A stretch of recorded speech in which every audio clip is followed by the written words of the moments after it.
Yeah, slideshow. Okay, testing, is it moving? Yeah, move it. Alhamdulillah.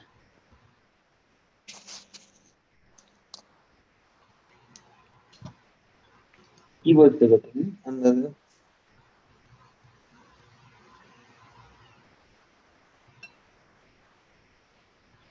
কালকে তো সব ছিল আবার এটা জানলো কেন আলু আলু কালকে তো সব ছিল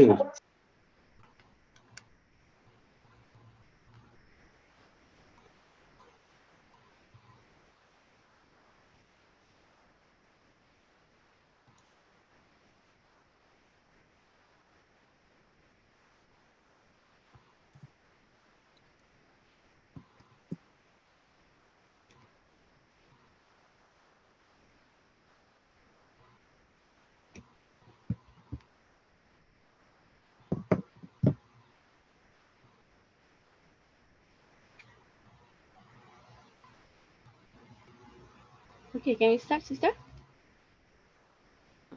Okay, Doctor. Okay, before we start, we have a little bit recitation of the dua. A'udzubillahi minasyaitonirrajim. Bismillahirrahmanirrahim. Alhamdulillahi rabbil alamin. Wa bihi nasta'in. Wa ala alihi wa sahbihi ajma'in. Rabbi zidna ilman nafi'a warzuqna fahma. Rabbi yassir wa la tu'assir. Rabbi tammim bil khair. Okay, for just again, we meet with Dr. Akhtarzaite on the banking and finance market. Inshallah, today she will present and conclude all this, inshallah. And without further ado, falyatafaddal maskurah, Doctor. Okay, thank you very much, sister. Bismillahirrahmanirrahim. Alhamdulillah Rabbil Alameen. Wassalatu wassalamu ala ashrafil anbiya wa mursalin. Wa ala alihi wa sahbihi ajma'in. Rabbi shrah li sadri wa yassir li amri wa hlul 'uqdatam min lisani yafqahu qawli. Inshallah, today we're going to have the last session for this program on my slot.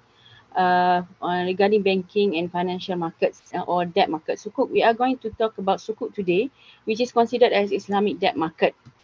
A little bit on, oh, I cannot move the slide. Sorry.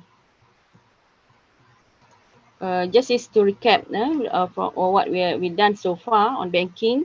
We talk about Islamic deposit and Islamic financing product.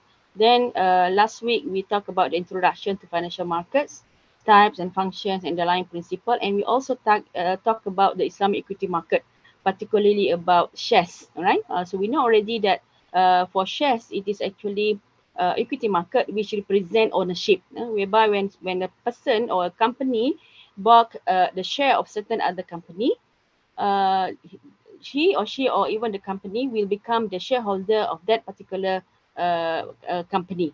So basically, the shares is presenting ownership. So for this week, we are going to look into the last one, which is Islamic debt market, particularly zoom in into sukuk market, right? Where equity market represent ownership, sukuk is considered or categorized as debt market, even though in some of the sukuk it is not actually representing debt per se, but sometimes also represent ownership over the or it is basically representing or the ownership over an asset. So that is sukuk, whereby we will look into the definition later on. But however, it represent or it has been categorized as debt market, as we will look later on as to reason why. For sukuk today, we are going to talk about a few talking points. The first one, we of course will deal with definition and salient features of sukuk, and we will also look into the differences between bond and sukuk. For the reason, sukuk has been considered as the alternative for bond, whereby bond has been declared as non-Sharia compliant by the majority of the Sharia scholars nowadays. So it becomes, I think, nowadays becomes a kind of agreement among all the scholars as to the issue that bond is actually non-Sharia compliant, and to replace the bond and all the economic features of bond the scholars has come up with an alternative known as sukuk. So which is the topic today. But of course, we need to discuss the differences between bond versus sukuk, so as to know why bond has been declared non-Sharia compliant and how sukuk replace the functions of bond but in a Sharia compliant manner, right? And then we will look into the types of sukuk, the categorization of sukuk, and lastly we will come up with the example, one example only of how sukuk is structured. So within 45 minutes, I think we will look into briefly into these four topics. For definition, we start with the definition of sukuk itself. I don't know why you cannot do the slideshow. But you're seeing the slide, right? Definition and salient features. So for definition of sukuk, it is the plural of sak. The Arabic words of sok, singular, and the plural is sukuk, which means certificate. Sok basically means certificate or legal instrument or deed or check. Right? It is actually a shahada or a certificate. We show something. Right? For if we recall back for aswum or shares or stock, the shares is actually a kind of certificate which represent that the owner of that certificate is actually shareholder of certain company, right? So for sukuk also bearing the same meaning, literally means it is a kind of stock, a kind of certificate which show something. So here for the technical meaning, in the context of the capital market instrument, it refers to certificate or securities. So the Security Commission in Malaysia use the word securities to show the same thing, right? Certificate or securities, and these securities or certificate represent financial rights arising from underlying trade or other commercial activities. So it's actually basically represent the rights arising from underlying asset, right, and other commercial activities. Right, so this is basically the meaning of sukuk, right? It does not represent the ownership of the company itself, but it presents some rights, some financial rights arising from underlying trade and activities of the other company or the asset of that company. So when you buy sukuk, you does not become, or you do not become the owner or shareholder of that particular company. You become the participant in one of the activities of the company. So maybe the ownership is not over the company, but over the certain instruments, certain assets of that company who issued that sukuk. Right. So that is the definition, whereby that's why sukuk is categorized as that market and not the equity market, because it is not representing ownership over the company. Right. It is just one asset of the issuing company, which is owned by the sukuk holders, right? So that is basically the general definition of sukuk. We have also, I don't know why it is not moving. Are you seeing the definition by AOFI and IFSB? Yeah, Doctor. Okay, so another definition by some of the organization. For example, IOFI. IOFI is one of the standard setting bodies in Bahrain, dealing with the auditing and accounting organization for Islamic financial institutions. It also have some miyar or some standard for sukuk, right? So it has been defined as certificates of equal value representing undivided shares in ownership of tangible assets, right? So look into the differences between this sukuk and shares before, or last week we discussed about shares. So it is certificate also of equal value representing undivided shares in ownership of tangible assets. So it is the ownership over a tangible asset, not the company itself. Or it can be also usufructs or manfaah and services, or in the ownership of the assets of particular projects or special investment activities. So the ownership of the asset, the underlying asset of sukuk varies. Yeah, it can be the asset, tangible assets like buildings, like lands and whatever. Usufructs, like the usage of some other assets, that also can be the underlying asset for sukuk, or the ownership over particular assets in the project. So the project itself also can be an underlying asset for issuing sukuk. So the main difference therefore between sukuk and saham or shares, before shares, when you buy shares, you become the shareholder, become the owner of that particular company. But you buy sukuk issued by a company, for example, you does not buy that company or ownership over that company, but you are buying certain ownership over the asset of the company. Say, for example, the company use a building to issue a sukuk, right? So the building has been, in order to issue the sukuk, has been divided into equal value, right? For example, 1,000 units, right? 1,000 units, and each units will be sold to the sukuk holder, right? So the ownership is not over that company, but the ownership over the underlying asset used by that company to issue the sukuk. So that is the difference, the main difference, right? We will look into the difference with bond later on, right?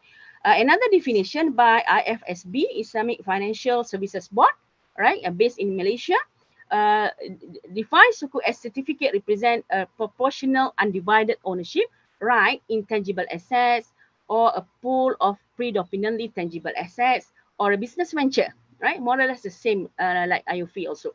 They could be the assets of particular project or investment activity, provided that they are Sharia compliant, of course, right? In order to be to consider Sharia compliant, the asset used to issue the sukuk also must be Sharia compliant asset. Say for example, you cannot use the project for building casino, for example, and you cannot issue sukuk based on that, because that asset is not Sharia compliant, just for example, right? Another definition given by Securities Commission Malaysia. I hope you are seeing this slide, right? Definition by the Securities Commission Malaysia. More or less the same, certificates of equal value, right? Remember this, when we deal with the products in the capital market, it is always dealing with certificate. But the difference is what is actually represented by the certificate. For shares, representing ownership. For sukuk, representing ownership over underlying asset, not the company itself, right? So it is always certificates of equal value, which evidence undivided ownership or investment in the assets using Sharia principles and concepts endorsed by the Sharia Advisory Council, right? So it adds more that for the instrument to issue the sukuk, it must be based on the concepts or the contracts which has been approved by the Sharia Advisory Council of the Securities Commission in Malaysia, right? So that is basically the definition of sukuk by several organizations. I think they are pointing to the same, more or less the same point of important points included in the definition itself.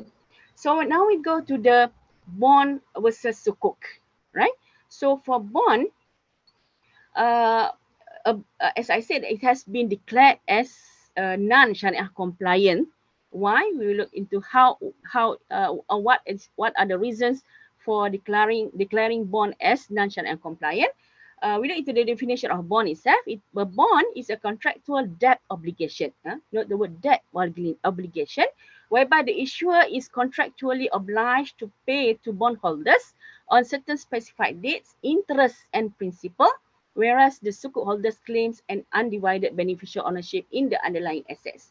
So to make it easier to understand, a bond, when a company issue bond, say for example, a company need additional capital, for example. So they need 1 million, for instance, and just for example, right? They need 1 million additional capital to add into their existing business, right? So they issue bond, right? So when they issue bond, as usual, this certificate, they sell the certificate to the market, to the capital market, and this bond actually representing debt, right?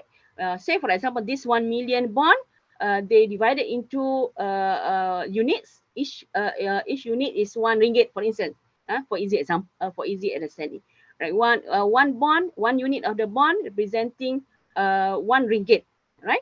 1 ringgit, whereby, so therefore for the whole issuance, they have 1 million unit of bonds, right?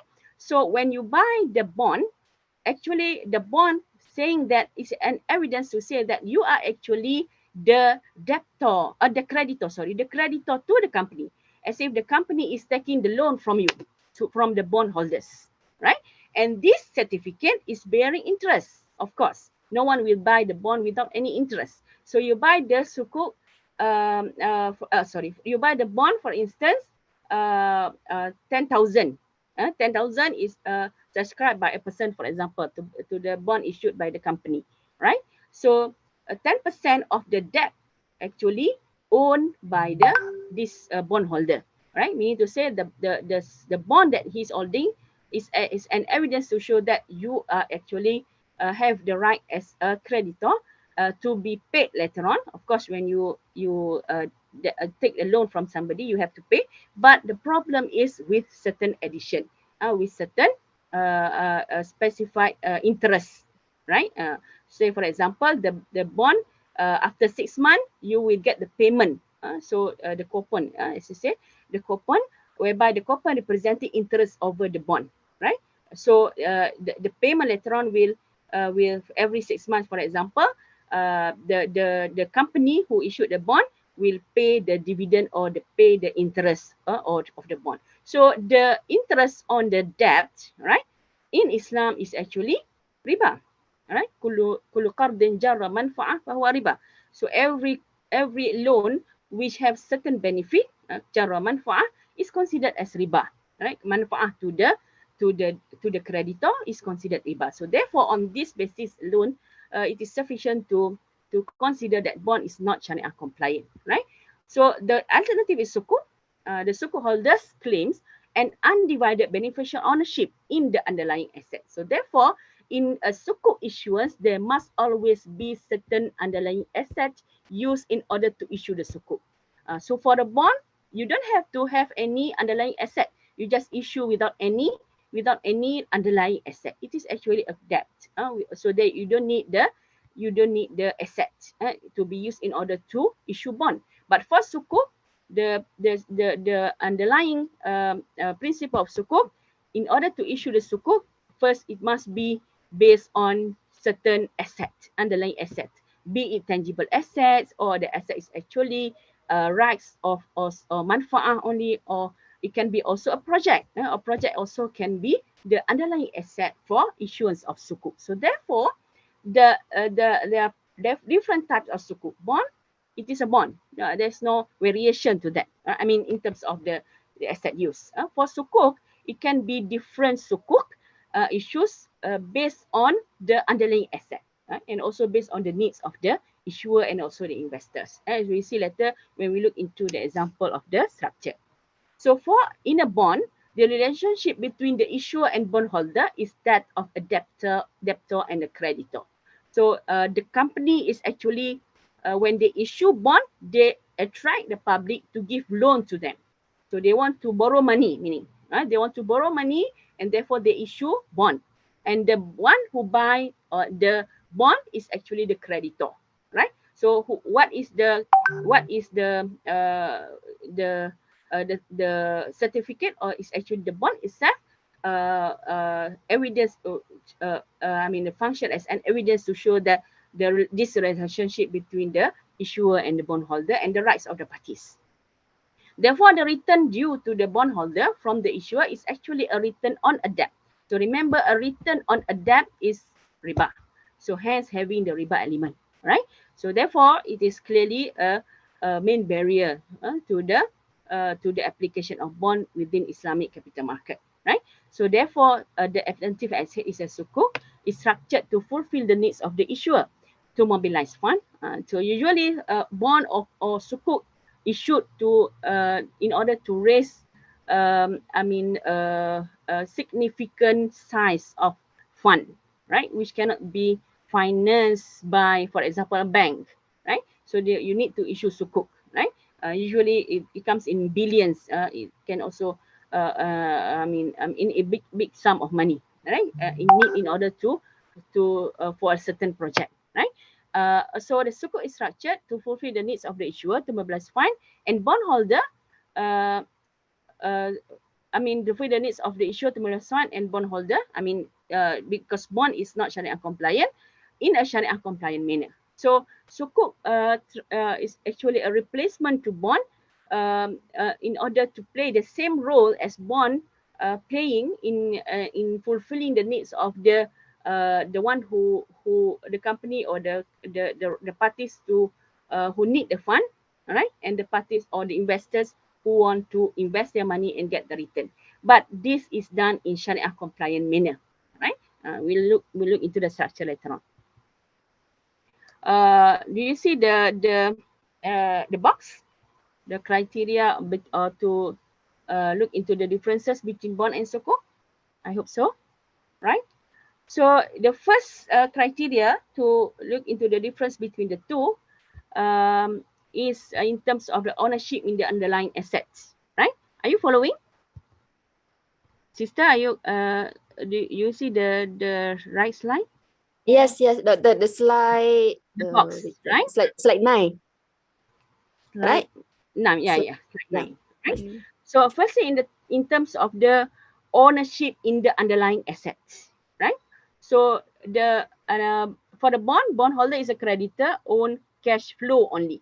So there is no asset actually for bond, right? The creditor or the bondholder, they owns the cash flow. You give the loan, so you expect the payment back, the payment of that loan plus the interest, right? So there is no underlying asset. But for sukuk holders own assets, receivables or shares in partnership, depending on the types of the sukuk issue, right? Contractual relationship, in terms of the contractual relationship, bond is a loan to create indebtedness, right? So to create indebtedness and to be paid in future with extra payment or interest, right? For sukuk, variety of contracts to create financial obligations between issuer and investor. So there are certain contracts, a list of contracts which is suitable to be used as a underlying sukuk contract, right? To issue the sukuk, and this contract is used to create financial obligations between issuer and investor, right? So that it gives rights to the issuer to issue the sukuk and receive the fund, and for the investor to invest their money and get return from their investment by using these financial contracts. The contract used will determine the rights and responsibilities of the parties. So the right and responsibilities of the parties will be determined by the type of the contract used. For example, if the contract is ijarah, for instance, so the relationship is between the lessee and lessor, right? If the contract is actually murabahah, for example, it is between the buyer and seller. If the contract is used is actually the mudarabah, for example, mudarabah partnership contract. So the relationship is between the entrepreneur and the Rabul Mal or the capital provider. All right. So the contract will determine the rights and responsibilities of the parties. All right. So it varies. Compared to loan, to bond, it is only a loan. All right. There is no variation to that. In terms of the return linked to the interest charged to the loan, whether fixed or floating. So it is based on the agreement. The interest will be given to the investor, whether in the fixed percentage, for example, 5%, or floating. So depending on certain benchmark, right? But the return is linked to the interest. For the sukuk, return linked to the profit elements due from the contract. So therefore, if it is a sale contract, so the profit is from the sale. If it is ijarah contract, so the profit comes from the ijarah rental.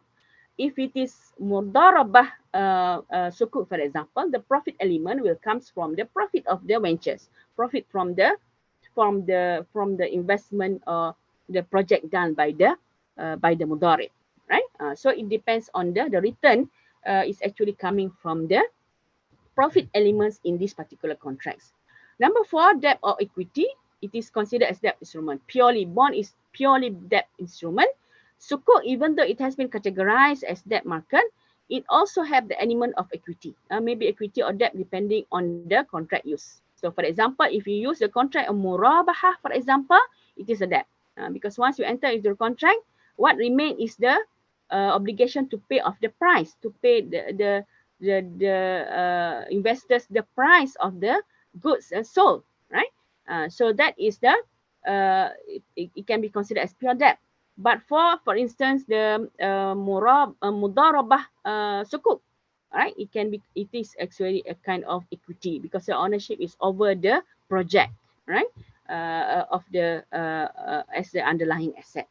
Tradability, if you still remember, tradability means that once you buy the bond or the sukuk, can you sell it back to the secondary market? All right. For the bond, there is no restriction. You buy today, you want to sell tomorrow, no problem, right? So no restriction on tradability of the bond. It can, easily can be sold to the secondary market. But for sukuk, there's certain restriction. Right? Depends on the nature of the lying asset. Because in Sharia, we have a problem when the sukuk is actually representing receivables like murabahah sukuk, right? So when the murabahah sukuk, the sukuk is actually representing the debt over the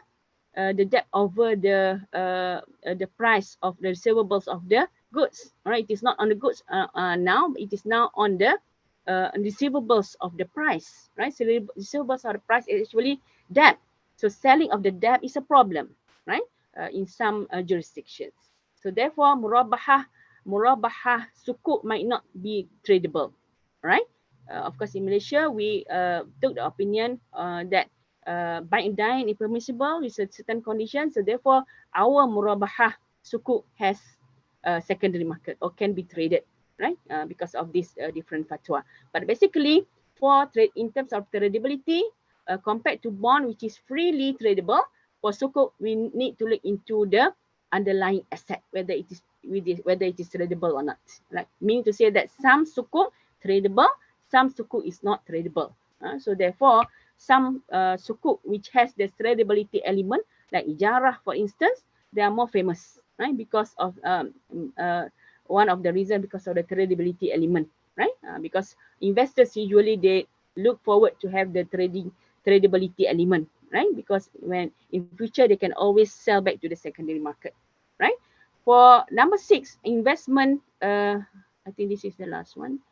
Number 6, investment restriction. For bond, no restriction, right? When the company issued a bond, they got the proceed. They sold to the market, to the bondholders, all their bond, right? So they get the fund. This fund can be used for whatever purpose, right? No restriction. Proceed can be invested in any business. But if you issue sukuk, when you get the proceed of the sukuk, you sold the sukuk to the sukuk holders, and the sukuk holders make the payment for the sukuk, then you got the fund, right? This fund must be used for Sharia compliant business only, right? You cannot issue sukuk for example, for instructing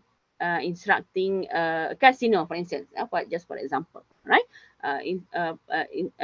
Therefore, that for sukuk, there's certain restriction, right? You can only use the sukuk proceed for Sharia compliant purposes, right? Now we come to the types of sukuk, right? Here I only come with the two classification from two perspectives, right? Because this is the main one. Now we can divide sukuk or classify sukuk by contracts. I hope you are seeing the slide. Type of sukuk by contract, all right? From perspective of the contract use, it can be divided into mainly 4 types. Sale based, for example, if it is murabaha, salam sukuk, or istisna sukuk, it is sale based sukuk. You can also have ijarah or lease based sukuk, ijarah or ijarah muntahiyah bitamlik or ijarah mansufah bizimah. These are the types of ijarah or leasing contract. Agency based wakalah bil istismar, right? It is based on agency, right? Nowadays it become important types of sukuk by contract, right? Agency based, right? Wakalah bil istismar, appointment as wakil to have an istismar. The last one, partnership based, mudharabah and musyarakah, whereby the sukuk can be issued by using mudharabah or musyarakah contract, right? So among these, the most,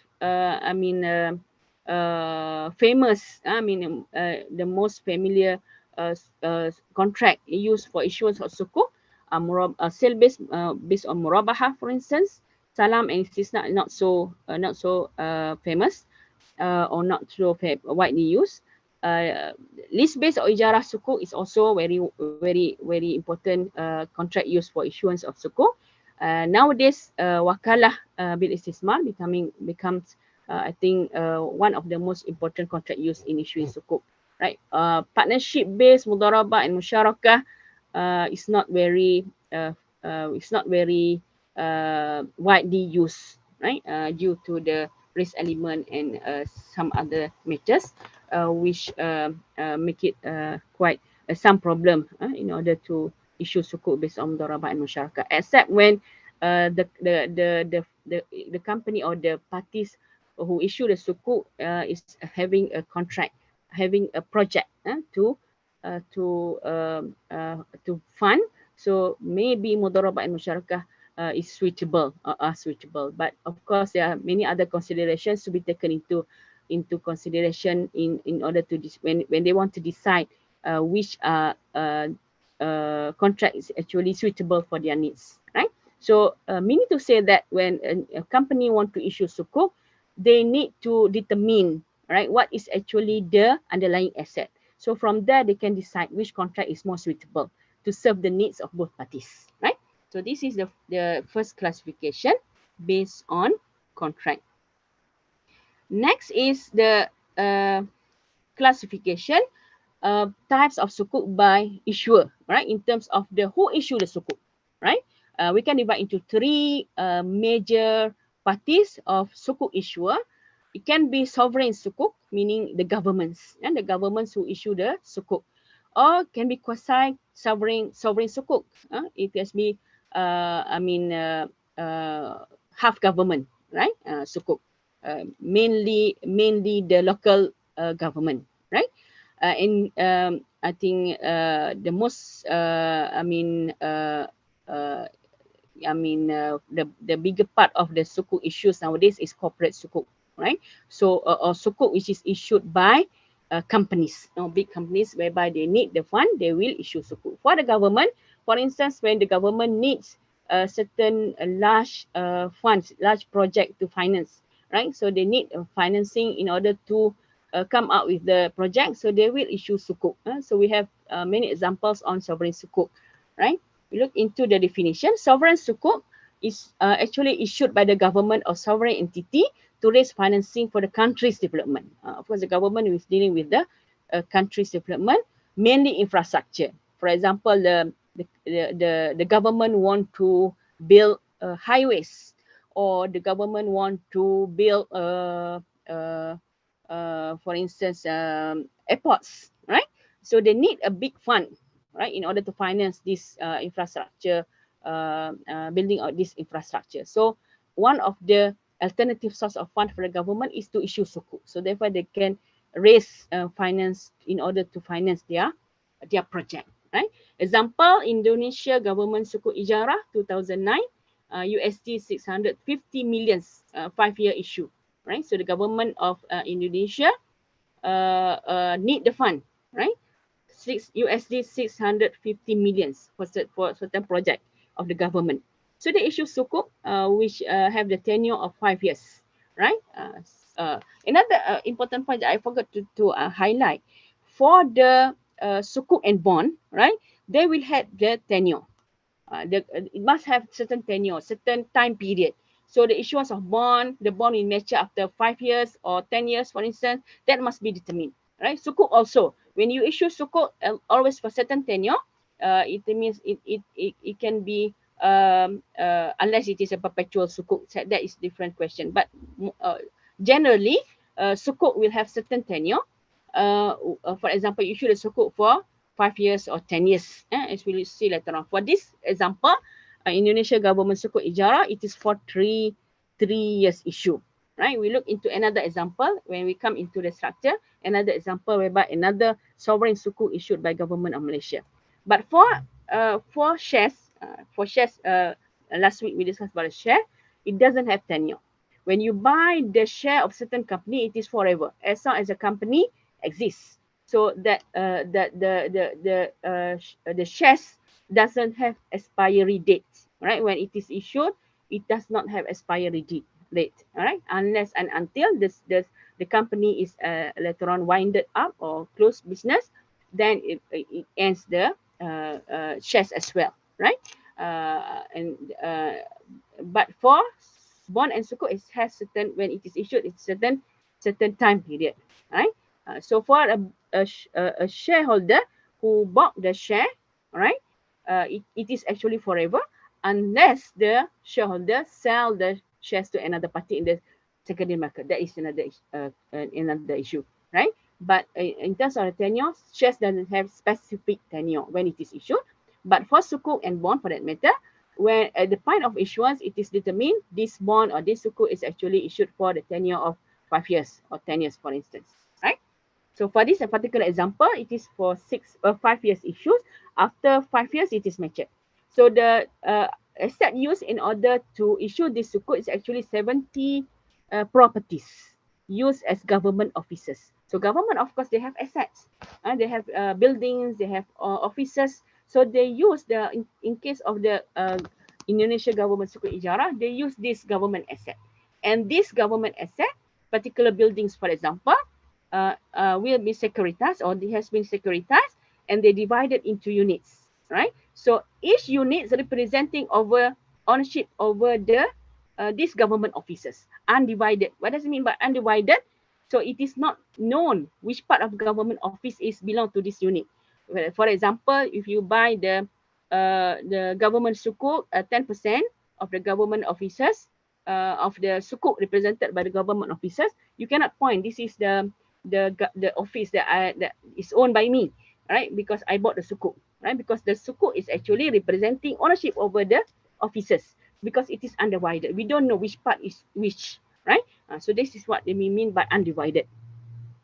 So in this case, it used the 70 properties used in order to, because the amount is quite big, 650 millions, all right? So this properties is used in order to issue the sukuk, meaning this has been, properties is securitized, divided into units and sold to the sukuk holders.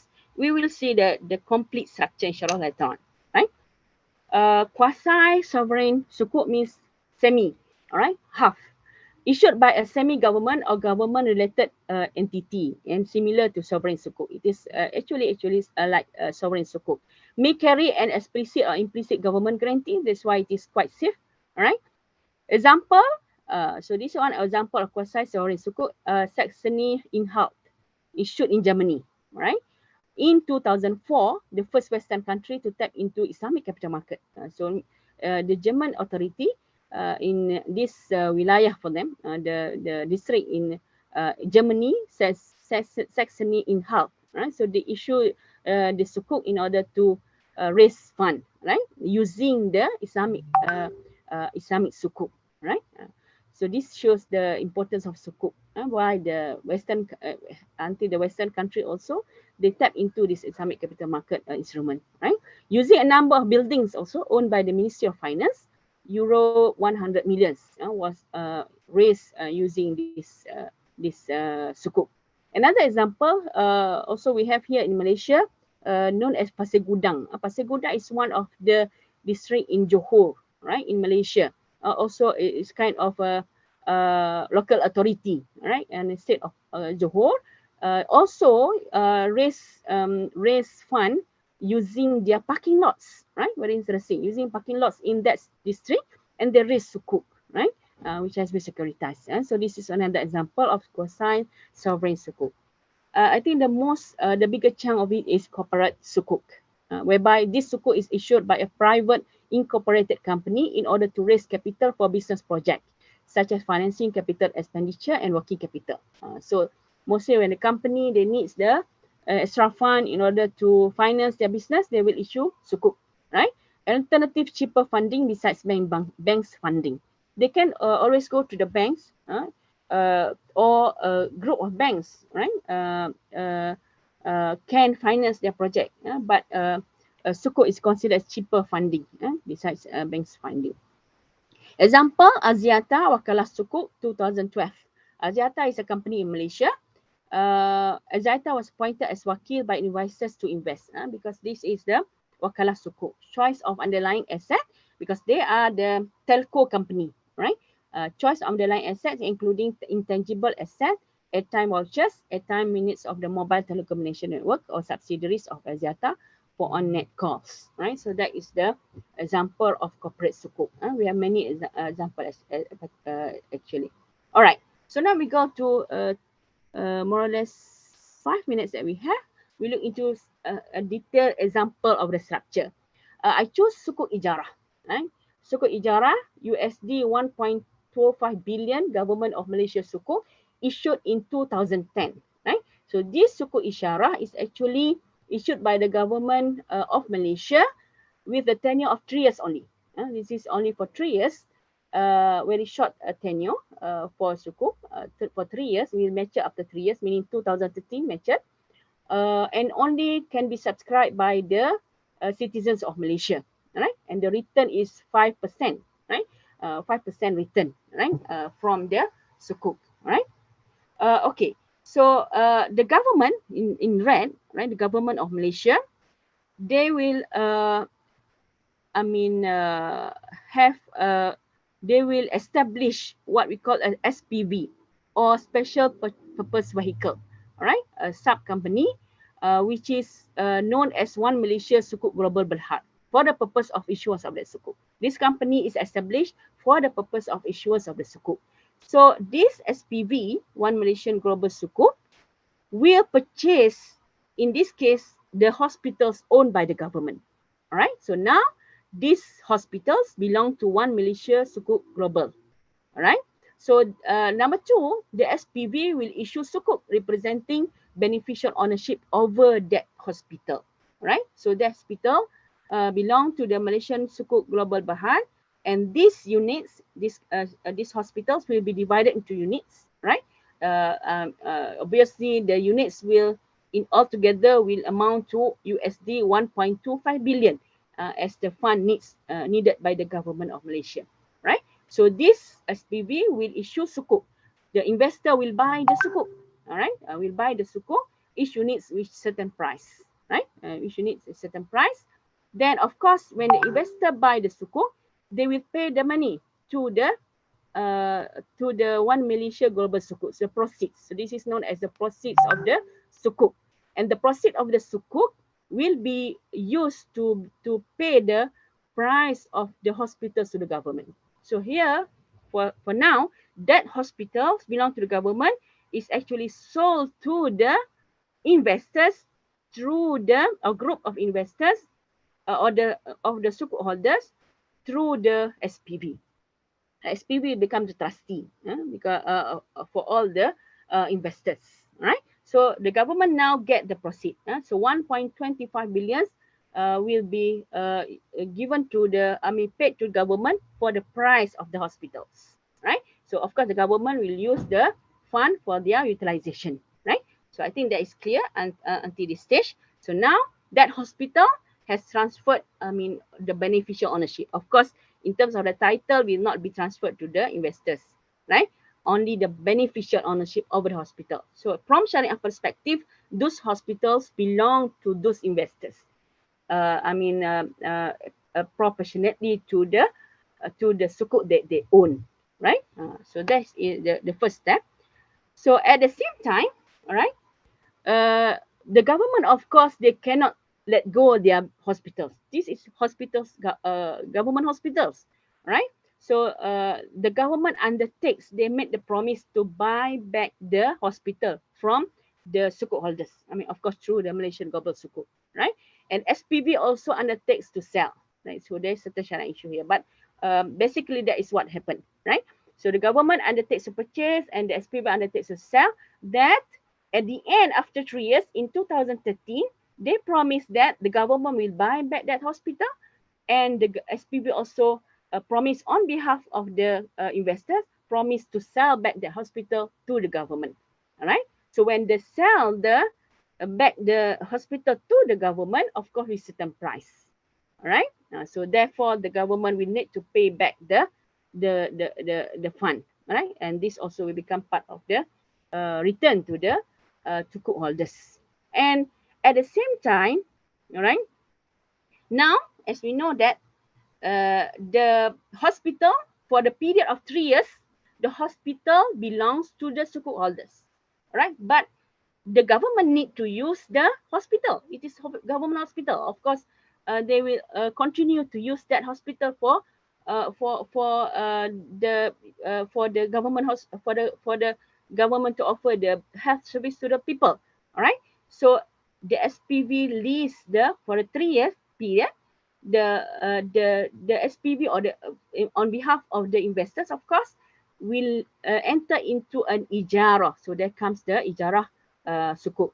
Will enter into an ijarah contract with the government, meaning to say that that hospital will be leased to the government, because for the 3 years it is actually belong to the investors and the government is using. So the government need to pay the rental to the investment. So the income to the investors come from this rental, right? At the end, of course, the government will make the rental payment, right? Then this rental payment include the principal as well as the profit, right? Of the here the profit is actually agreed at 5%, right? So this profit agreed is actually in form of rental payment, right? So which is Shaya'a compliant, right? So the rental will be made to the One Malaysia Global Sukuk as the trustee, and then this number 9, the Sukuk Global Berhad will make periodic payments. So the periodic payment here is every quarter. In this case, every quarter, every 4 months, the payment will be made to the investors. The payment is coming from the rental from the government, right? And then number 10, at the end. So now we're talking about at the end of the period of 3 years, number 10 will take place after 3 years, right? As promised, the government will buy back the hospitals from the One Malaysia Global Sukuk, right? And of course, when the government buy back with certain payment, number 11, redemption, meaning exit, and the investor will get the payment, and then the ownership will shift back to the government, right? And then it comes to the end of the sukuk, right? So I think that's the last slide for me. I think I'm on time. Yeah, Prof. Okay. Doctor. So, because we are really sad, because there is so many questions here, Doctor, in the chat box, but we have we can give you 3 minutes to answer one question, maybe through the chat. You can pick up one, Doctor. Okay. I'll take the last one, sorry. From Salimah Ismail. Example of Malaysia government sukuk during the 3 years on lease. Can investors sell to secondary market? Yes. For ijarah contract, usually they have the tradability. Alright. Throughout the period, for example, you buy the sukuk, right? You intend to hold until maturity, but you need money, for instance. So after 1 year, for instance, you can sell the sukuk ijarah to the other party in the secondary market, because for ijarah it's tradable. Meaning to say that when you sell that sukuk representing what? That sukuk is representing part of the hospitals. So as if you are selling an asset, a tangible asset. So there's no problem by selling a tangible assets. Part of the hospitals, even though it is undivided, but it is surely there. So therefore, it is permissible to sell to the secondary market, right?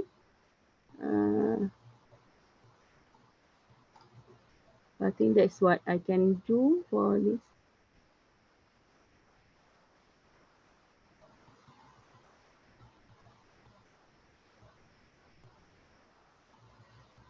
Doctor, contract on sukuk, it is mudarabah and musyarakah contract basis. It can be, depending on the choice of the issuer. right? And also depending on the underlying asset and the needs of the issuer and also the investors, right? Appetite of the investors. So therefore, it is also possible to issue sukuk or mudharabah or musyarakah, even though it is not very famous, right?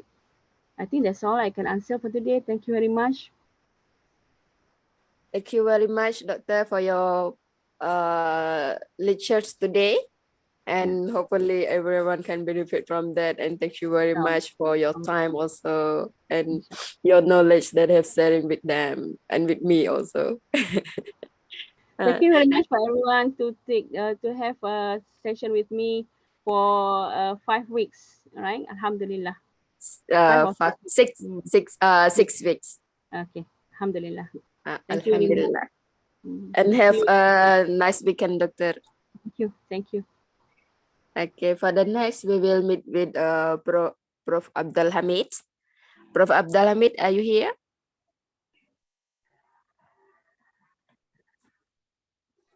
Prof? Assalamualaikum. Waalaikumsalam warahmatullah. How are you, Prof? Fine. Alhamdulillah. Alhamdulillah. So, inshallah, you can take 5 minutes more, Prof. Only 5 minutes? Only 5? No. 5 minutes extra. Today, no, I mean today I need extra like half an hour. Half an hour. Yeah, it's the last day and so many things to be covered. Anyhow, we'll try inshallah. Okay. To finish as soon as because we have after you we have break time, and if a student doesn't mind, inshallah you can take that part. Yeah, I am aware of that now. Okay, without further ado, we will meet Prof. Abdulhamid as usual on contemporary justice issue. Falyatafaddal mazkura, Dr. Prof. Shukran.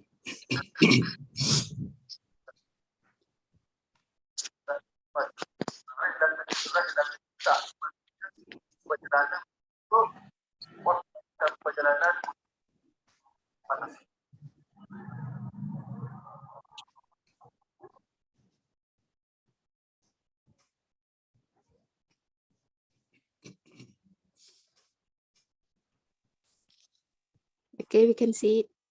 Okay. Yeah, we can see it.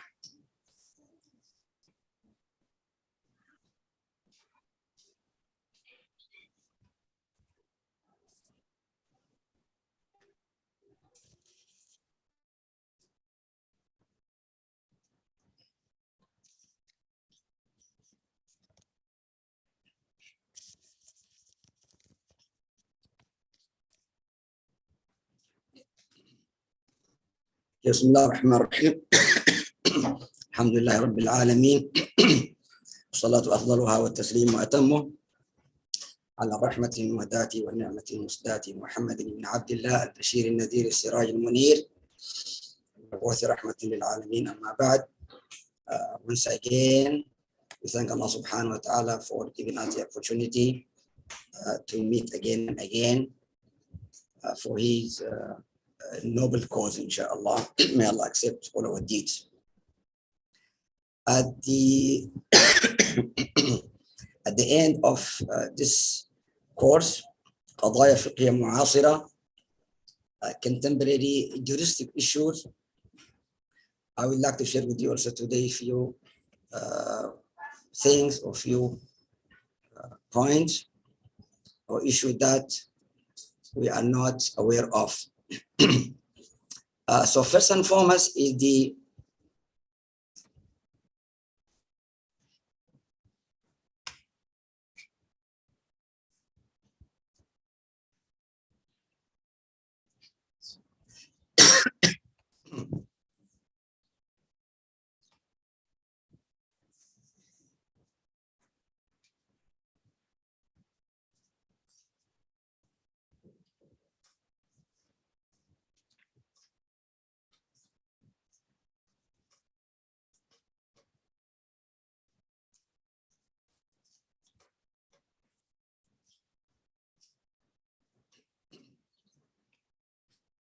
I think last time we stopped. Sorry.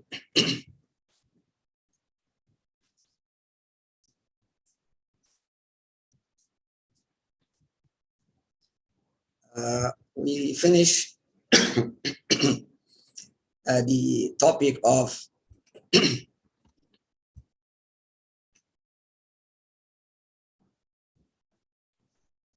organ donation, and also we talked about organ transplantation. But today, inshallah, we go to another topic that is genetic engineering or DNA, al-handasa al-wirathiyya. Of course, number one to remember here is what do you mean by genetic engineering and the areas in which it is used.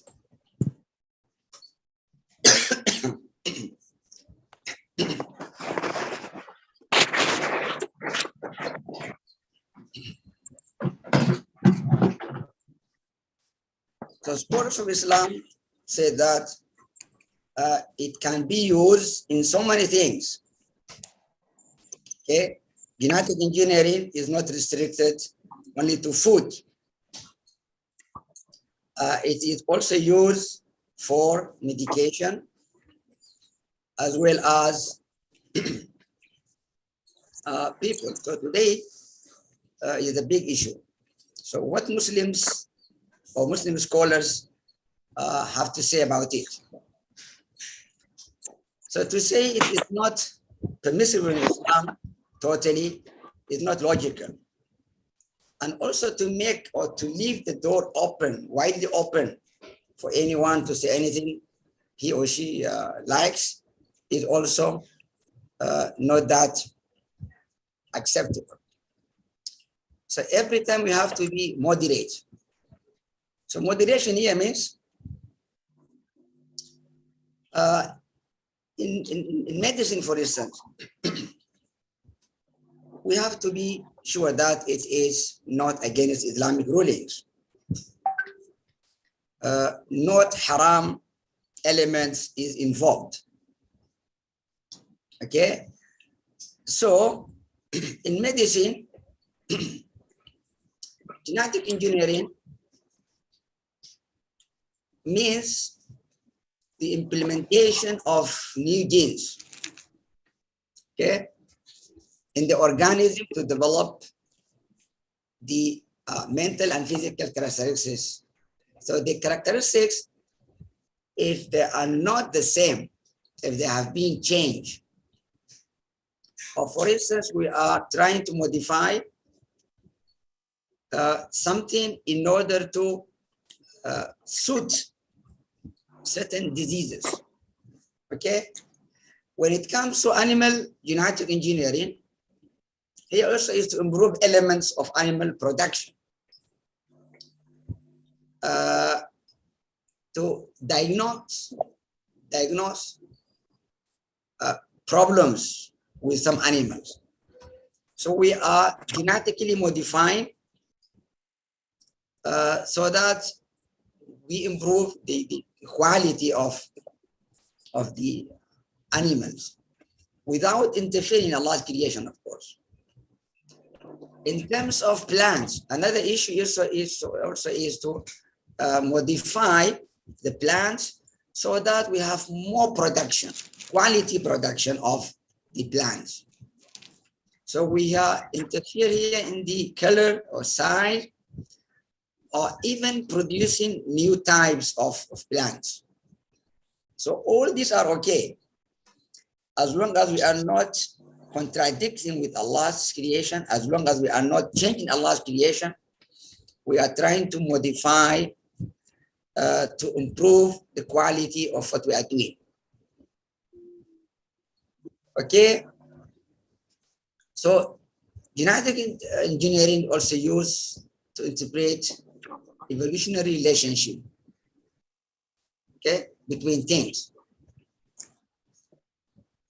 whether it is for the existence of plants, anything,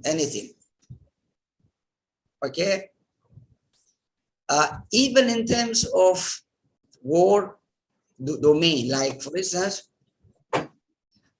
we have something something today that is related to technology. Okay, so man define Allah's creation, or challenging Allah's creation, or trying to prove himself. Man has been trying to do so many things, of which we have to be sensitive. If what we are doing is against human rights, against, for instance, the purpose of the creation of Allah subhanahu wa ta'ala, then it is haram. But if you are, for instance, creating, for instance, bacteria that is going to help us in killing, for instance, some diseases, or curing some diseases, no problem. So to bring about the slow death in entire society, this is totally prohibited in Islam. Okay, so anything that allows us to develop the weapons that we use to defend our religion, our country, there is no problem in it. Okay, as long as we are not destroying human being, destroying the nature, inhabitant. Now, what are the advantages of DNA or genetic engineering? Some of the techniques used help us to eliminate organic pollution. Okay. Also, it strengthens the resistance of plants to agricultural pests. Okay. In protecting also exist creatures. For instance, some creatures, some animals have already been already they are no longer with us. If we call it extinct, means no longer here. So we might use genetic engineering to introduce them again, or to try to revive these creatures. To overcome the side effect of some foods for humans. You know, if you have some problems with some food, so this helps us to overcome the problems that occur because of some types of food. Also in the manufacture hormones or proteins, okay? We will not obtain these hormones or proteins unless and until we use genetic engineering, okay? Like growth hormone and insulin. You know, people who are suffering from diabetes, okay? So they have diabetes, they have to have insulin. So the insulin is the result of genetic engineering. Okay. So DNA also is a sign of Allah's greatness. Bala qadirin ala an nusawwiya banana. Allah said, subhanallah, the most capable of restoring, subhanallah, even, okay, the finger tip, the finger, what you call, tips of two persons in the same family are not the same. So this is an indication that DNA has been there for so long. It's not something that recently discovered by some scientists. Al-Quran says Allah subhanahu wa ta'ala is able, okay, is capable of restoring even the finger tips, al-banan.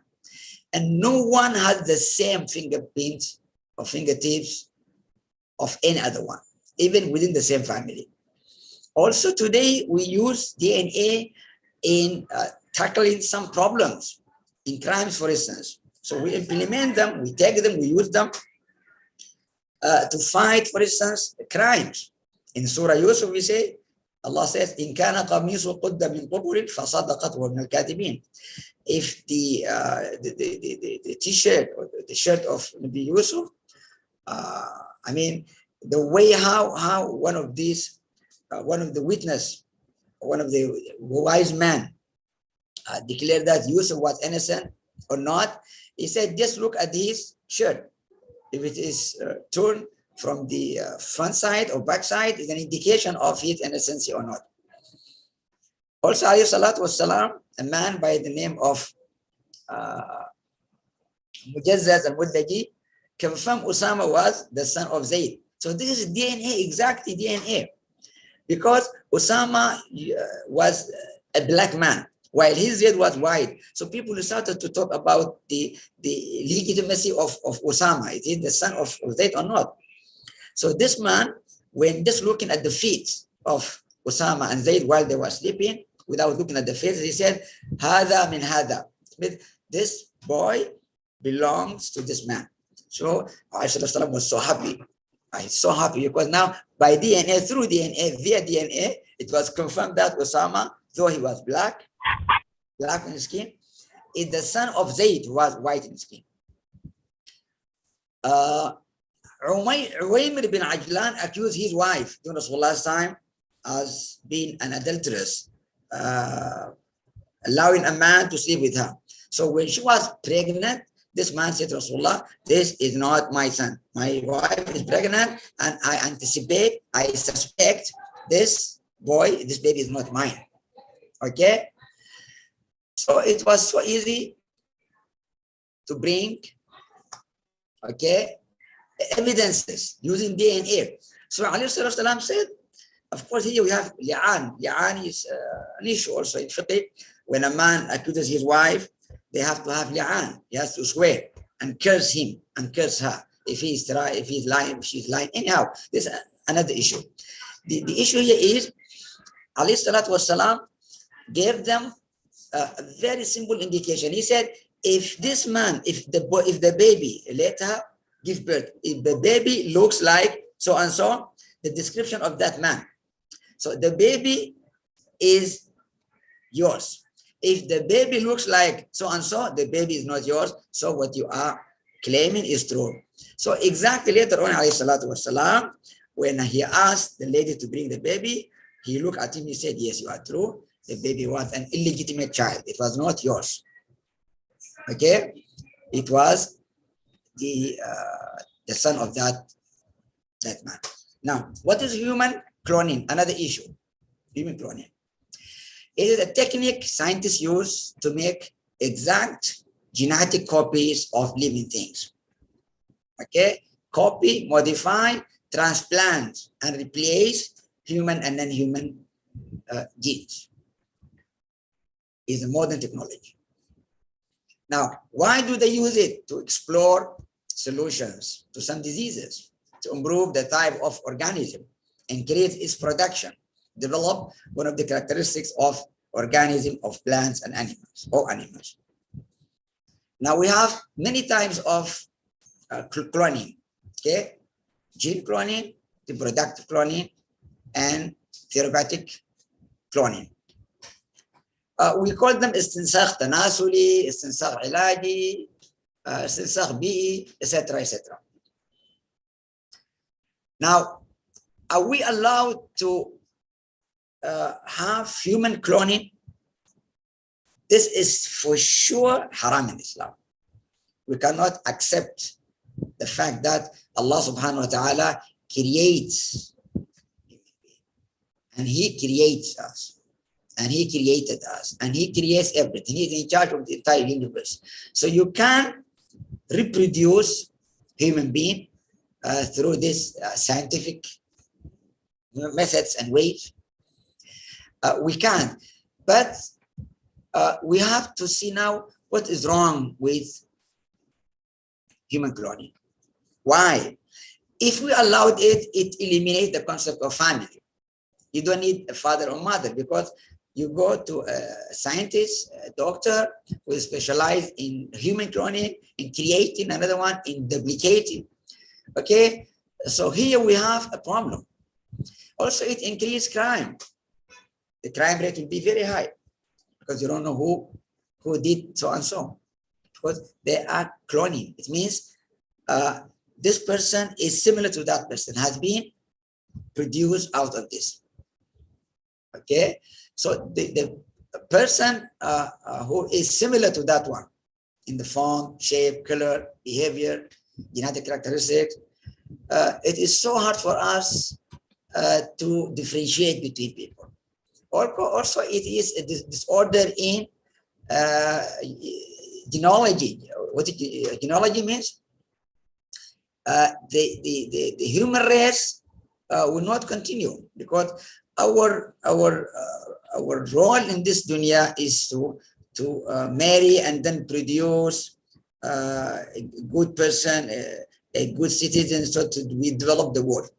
So the creation of human being is entirely for Allah subhanahu wa ta'ala. Allah creates us. We don't create ourselves. So human cloning is totally prohibited.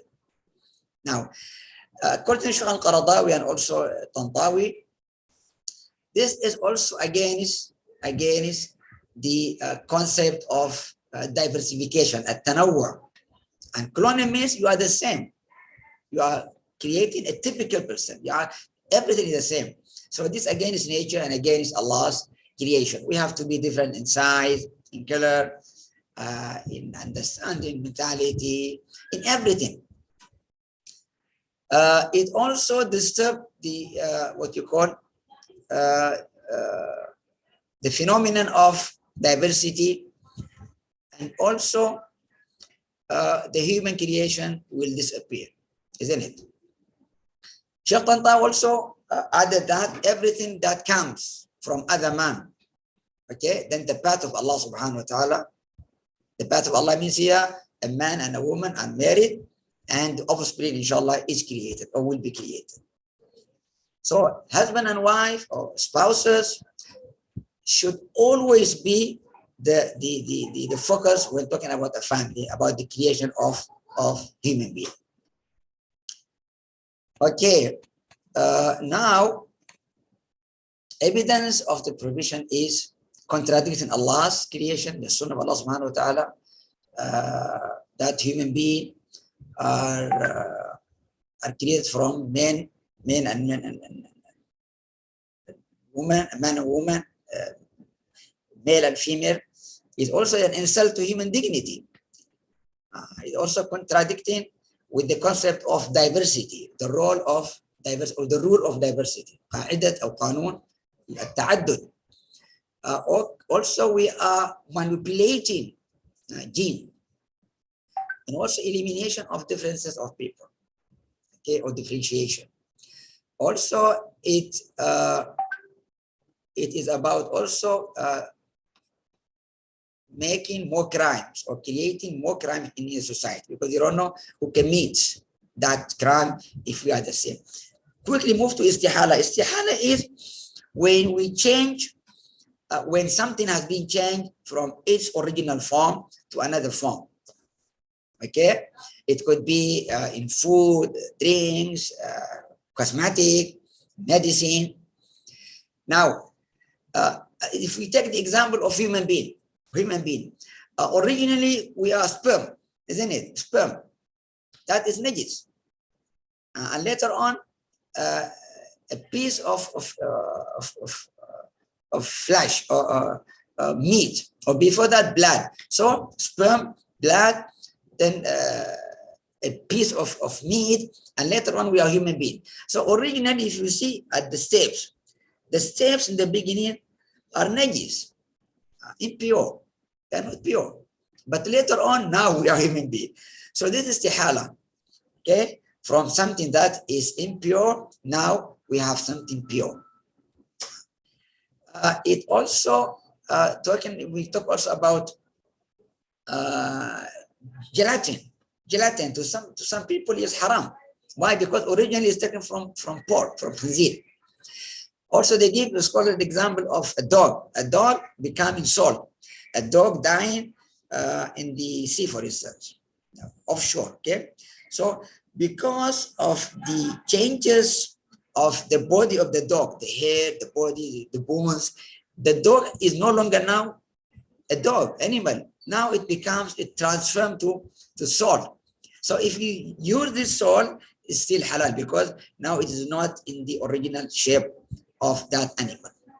Okay, cow's milk, as you know, the milk of the cow that is produced from the cow that we drink later on originally is blood, and the dirty thing the cows eat, but later on they are now transformed into milk. So there is no problem in drinking the milk of the cow, though originally it involves so many things, so many dirty things, impurity, or haram things. Because you can't drink blood, you can't drink any, you can't eat any dirty food that the cows might eat. But now you are drinking the cow because it has been now transformed. Istihala means changing from a position to a position, from a thing to another thing. Also the example of any substance, name them, any substance, okay? We are not using that original substance, but the transformed substance. Okay, so istihala is a change of a state of the thing, from impurity now to purity. نعمل الأدام الخل. Okay, vinegar is the most, what you call, the hadith says, the most يعني beautiful thing to eat. Like you make it a curry and you eat it. It is originally vinegar. Okay, vinegar, you can't drink it, isn't it? But the process, okay, the process. So here we don't have wine, we don't have any haram element, but now it has been transformed from all that process that we have seen into something called now vinegar that is halal to be used. It has been purified, thinning the skin, for instance. Taking anything from it with the process or many processes, now it is not that haram substance. Now it's purely halal substance. This is istihala. To some scholars, it remains as it is. It is haram because the original animal, the original plant, the original thing, the haram substance that we use remain as they are. To some others, no, it is halal because it is not in that original shape, form, color, size, etc., etc. Now, do we have this istihala nowadays? Yes, it's still the same. Now, and we move now to al-darura. Okay, al-darura. Now, what is al-darura? And how do we understand the concept of darura? If you are compelled, if you are forced to do something, to eat something, to practice something, okay, it is not your intention to commit haram, to eat haram, but because of the necessity, and I guess you have learned this in Qawa'id Sharia or legal maxims, how this is applied. You have no food to eat, to consume, except pork or khanzir. Here you are permitted in Islam as long as you are not exceeding the limit. You don't eat it until you are full, okay? Just to keep yourself alive, to survive, for your survival, you eat from this haram food or you drink from that haram substance, okay? So to some scholars, here we have in cosmetic, in so many things, you are allowed to use these haram substances because of the darura. Now, al-darura, originally, if you are forced to do anything that is not permissible in Islam, it is because of the necessity. Okay, so this is very clear. In Islam, if you are in a situation that there is no way for you to use any other halal means, halal food, your halal ways, you are using the haram because of the necessity. Once you have no necessity, it has been eliminated, stopped, no longer exists, you have to go back to the normal, original situation. Okay? Also, we have here in medicine, الضرورة في الدواء باستعمال المواد المحرمة. You are using haram substance for medication. Is it because of the necessity? Okay? To lie also, it is because of a necessity. Okay? You are lying because of a necessity. How are you lying? Yes, to save yourself, or maybe to to bring goodness between two friends. Okay, friends who have been not in good relationship, you are bringing two friends together. So you align to them, you align to one another, you align to this, saying that your friend loves you, he says something good about you, you align. So lying here, according to Islamic teachings, it is permissible because you are not lying because it is your habit. You are lying to bring something goodness, okay, to bring the gap between these two friends, to bring them together. Also, you lie during war. You don't tell the enemies about the equipments of your army. You don't tell them about the size, the readiness, anything. So you lie here, it is permitted in Islam. You lie to your wife. You tell her you are so beautiful, I like your food, the way you cook. You are lying, but because you are allowing her, I mean, you are making her happy so that you are allowed in Islam to lie.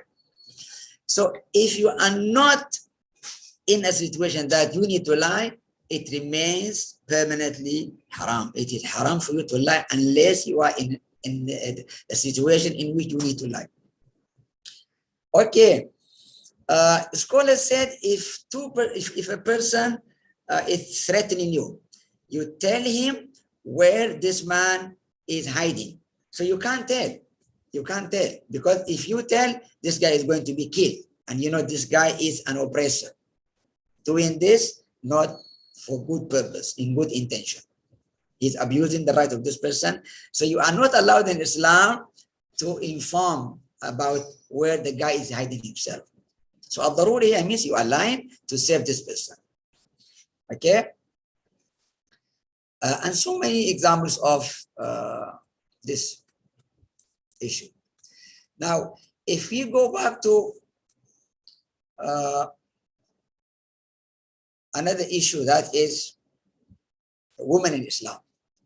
Okay, what is the concept of leadership in Islam? Who's supposed to lead the family, the man or woman? It's another huge differences, I mean, between what Muslims believe and non-Muslims. Islam is a religion of reality, okay, a realistic religion. We don't believe in idealism. Huh? So realistic means a man should be the leader, but this doesn't mean that he has no, I mean, there is no way for the woman to also lead the family. She doesn't play any role in the family. She has no role at all in the family. So what are the what you call the line, how we draw the line between the leadership of a man and the involvement of women in the society, in all dimensions of our existence: politics, economy, social affairs, education. So here also we have another slides. I just stop this one to share with you the other one, and then we come back.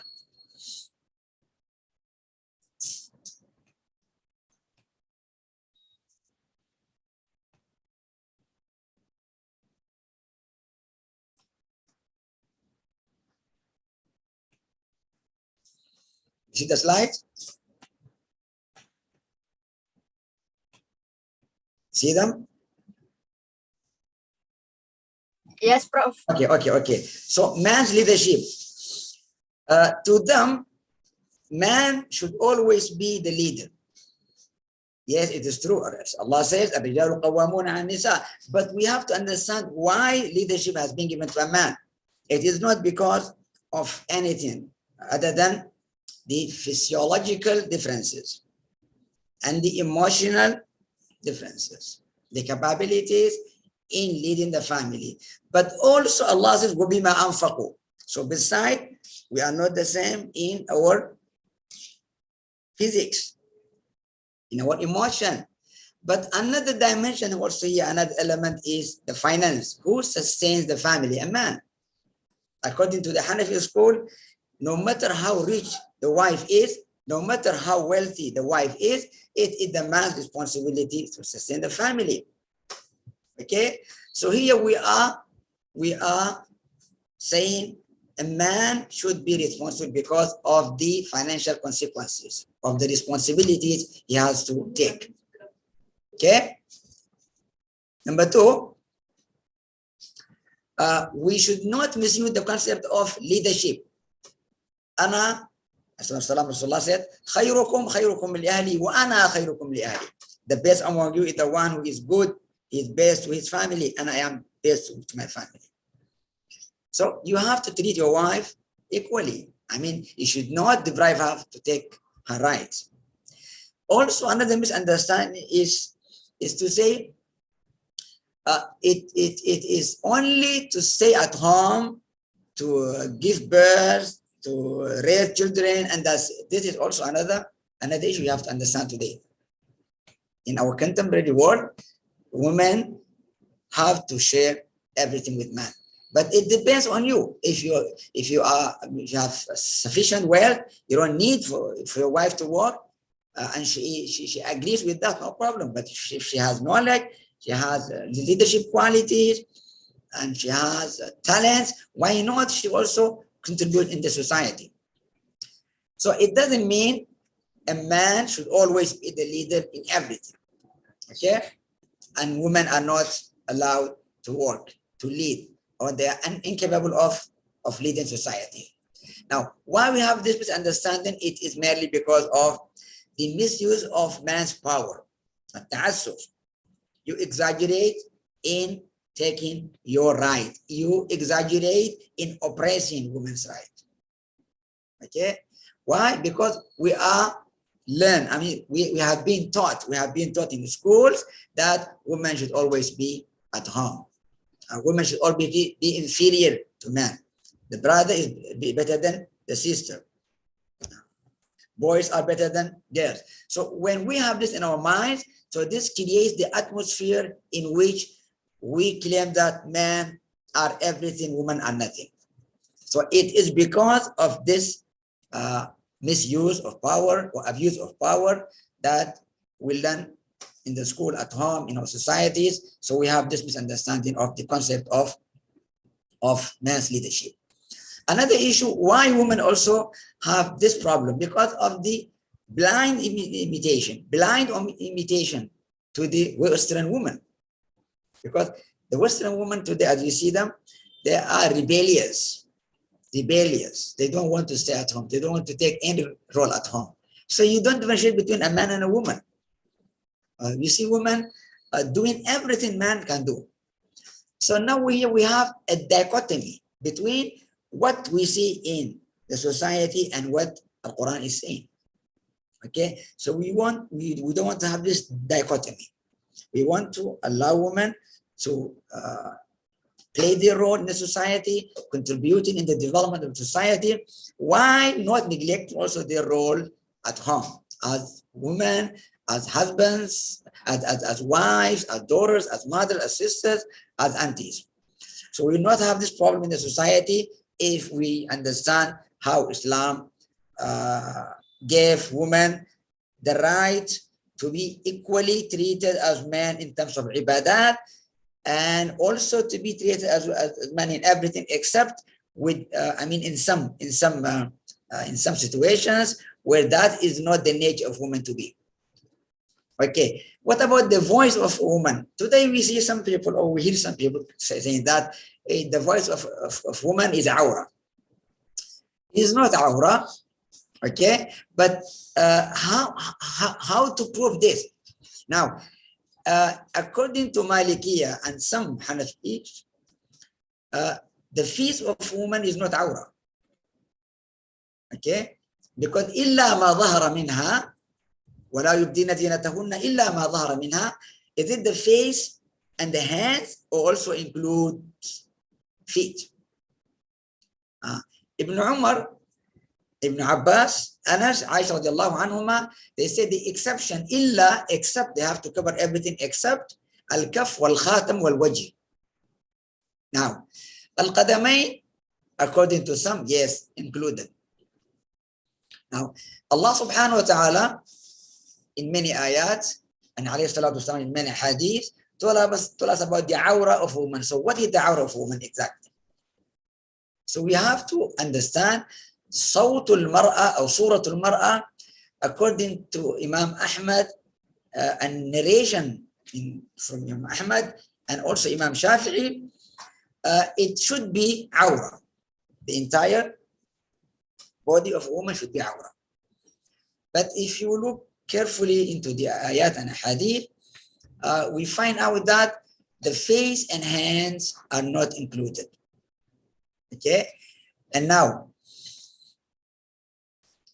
we go to the issue of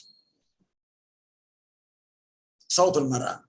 If we say Sawt al-Mara awra, the voice of a woman is awra, she should not talk in front of man. So how come we are allowing them to go for Hajj, to practice the Hajj rituals? Okay, and why we see in the Sirah, the Sunnah of Rasulullah that some of the companions, female companions, asking Rasulullah, asking about their rights, giving questions, asking questions, giving advice, like Nusayba, Sumayya, Aisha, Hafsa, and Aisha used to teach the Sahaba.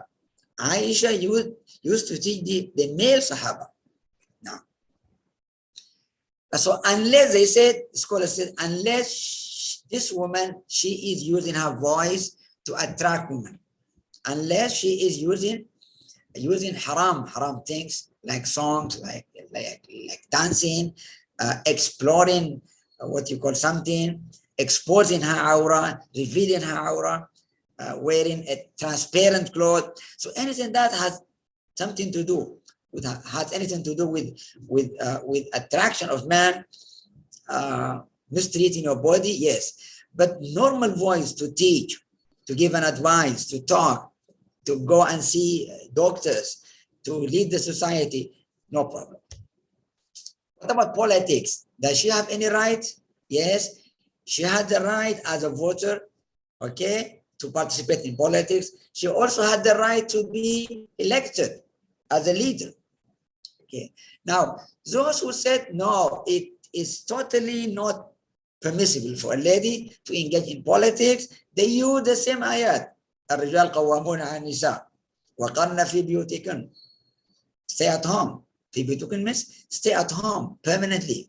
Don't go outside. Like what the ladies used to do in the pre-Islamic era. They go out, they do no. Don't do like that. Stay at home.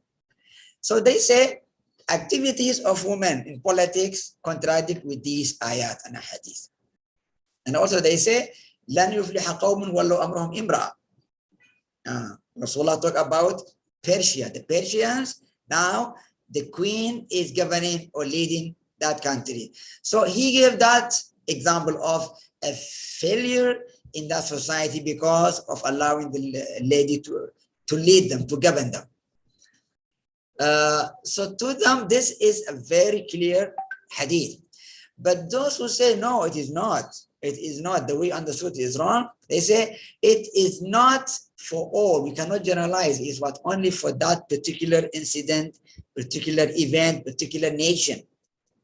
Okay. Otherwise, how come we have Sahaba going out, and even the ayat says when you pass by a group of men, don't do that, don't wear like that. So it means they have the right to participate. And Sumayya radiallahu anha, Salama radiallahu anha gave Rasulullah an advice during the Hajj when the Sahaba refused to shave their hair. She was so disappointed. But then Salama gave the advice. She said, no problem, you shave, they will follow you. So because of the advice she gave, salam, shaved, and all the Sahaba followed him. And they used also to fight in jihad as nurse, curing the injured Sahaba during the battles of Badr, Uhud, etc., etc. Okay. So also mubaya'a, إذا جاءك المؤمنات يبايعنك, during the oath, bay'a, also the ahliyah of shahada, they have the ability, the eligibility of being witness. رجل فرجل وامرأتان. So when they are allowed to come to the court to talk as witness, it means they have the right to practice their rights in politics, in social affairs. Okay, Bay'at al-Aqaba, you know, Bay'at al-Aqaba, the pledge of Aqaba.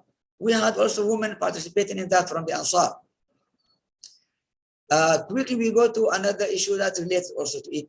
Okay, if you are allowing them to participate in politics, are you allowing them to be leaders, ministers, prime ministers, for instance? To those who have said no, of course they will say, of course, this is worse. To be a leader is worse. But to those who have allowed them to participate in politics, they said yes, as long as they are following Islamic teachings and principles, they are permitted to lead societies, to be leaders, prime ministers, to be also ministers, to be CEO of companies, to be vice chancellors of universities. But the problem is the top leadership. Top leadership means the prime minister, because this is the place where the woman is going to lead the entire Islamic society. Because when you say Imam, Amir al-Mu'mineen, Khalifa means he should lead the prayer, so woman cannot lead the prayer. When you say Khalifa, he is supposed to be in the front line during jihad. He's the one who should lead the army. So will this lady lead the Islamic army during jihad? So these are examples of why women cannot be top leaders. Khalifa, Amir al-Mu'mineen. But in today's society, when the prime minister is not that strong, when he's supposed not to be that influential, because we have the parliament who have check and balance, they might change him. We have the army that is strong. In some countries that might overthrow Kudeta. So we have the concept of leadership now has been slightly changed. Okay, but anyhow, we have two opinions. She's allowed as a voter and also to be elected even to the top leadership position. To some others, no. She can only participate in certain domains of our lives, like in education. She can work in an office, but to be a leader, a minister, prime minister is not allowed in Islam. Okay. We go to another issue. Okay, another issue here means, after we stop here, we go back.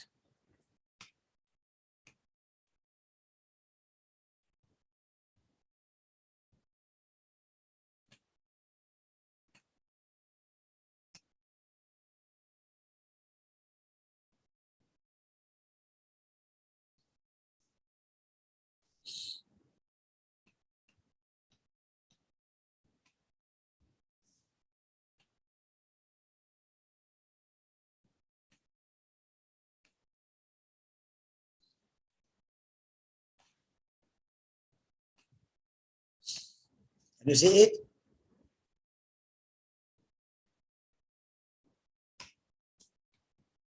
Are you with me?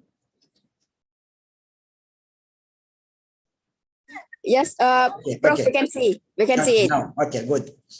Another issue is also environment. Environment. So what do you mean by protecting the environment from the Islamic perspective?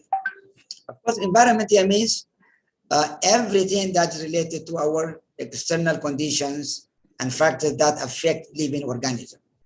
Okay? So here we are talking about water, lights, animals, humans, etc., etc. So it could be about the air. In Islam, we are not permitted to pollute the air because the air belongs to Allah subhanahu wa ta'ala, and all human beings, regardless of their religion, should enjoy quality air. Food, the same. Buildings, animals, clothes, water. Okay, so these are elements of how Islam treats the environment. We have just finished the pandemic or epidemic during the coronavirus. As you know, many people have suffered.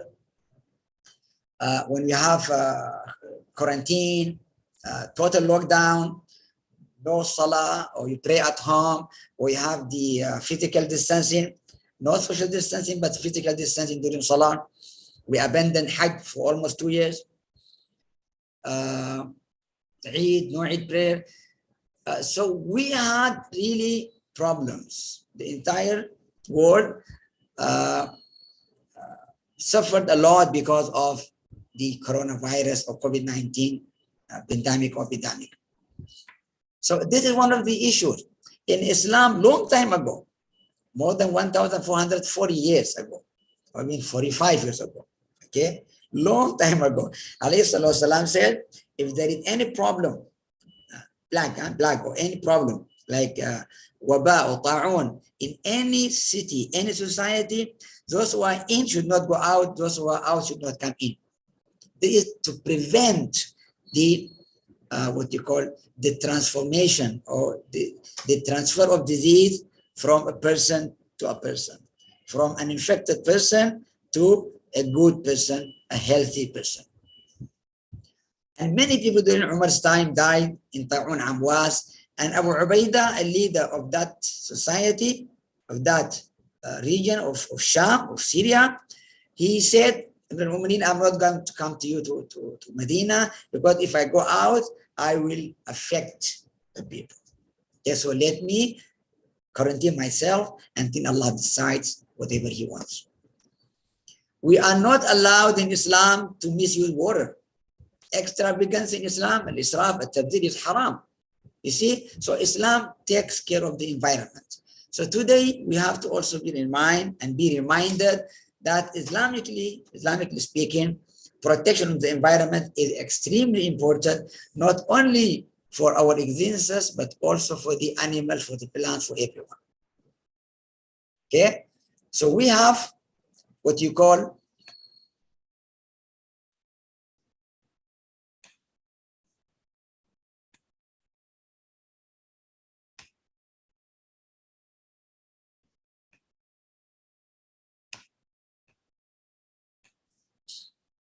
we have to live with what you call,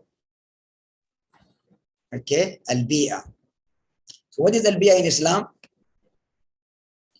Al-bi'a refers to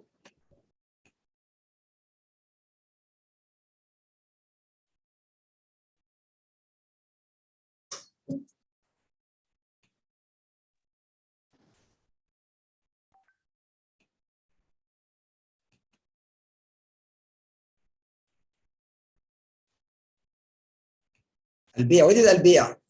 Al-bi'a means the environment, but it could be a man-made environment. Okay, it could be a man-made environment, it could be the natural environment. So the trees, the plants, the mountains, rivers. Can you hear me? Am I talking? Assalamu alaikum. Can you hear me? Can you hear me? Naam. Alhamdulillah, alhamdulillah. Now, the natural environment that Allah subhanahu wa ta'ala has created for us. Okay, we have nothing to do with what Allah has created, but we need to protect it. You can exploit it for the benefit of mankind, but you don't cut trees, poison the water just for fun, or cut the trees or kill animals for fun. If you are allowed in Islam to use them, do not misuse these ni'mah Allah subhanahu wa ta'ala, or ni'am Allah subhanahu wa ta'ala has given us, or have given us. Allah has given us many bounties, okay, countless bounties, including this environment. Stars, plants, trees, rivers, seas, oceans, valleys, etc., etc. But also we have another type of bi'ah, that is the one we create, we made. Okay, we have made, for instance, buildings, bridges, factories, roads. So these are all called man-made environment. Now, in Islam, why the slides are not?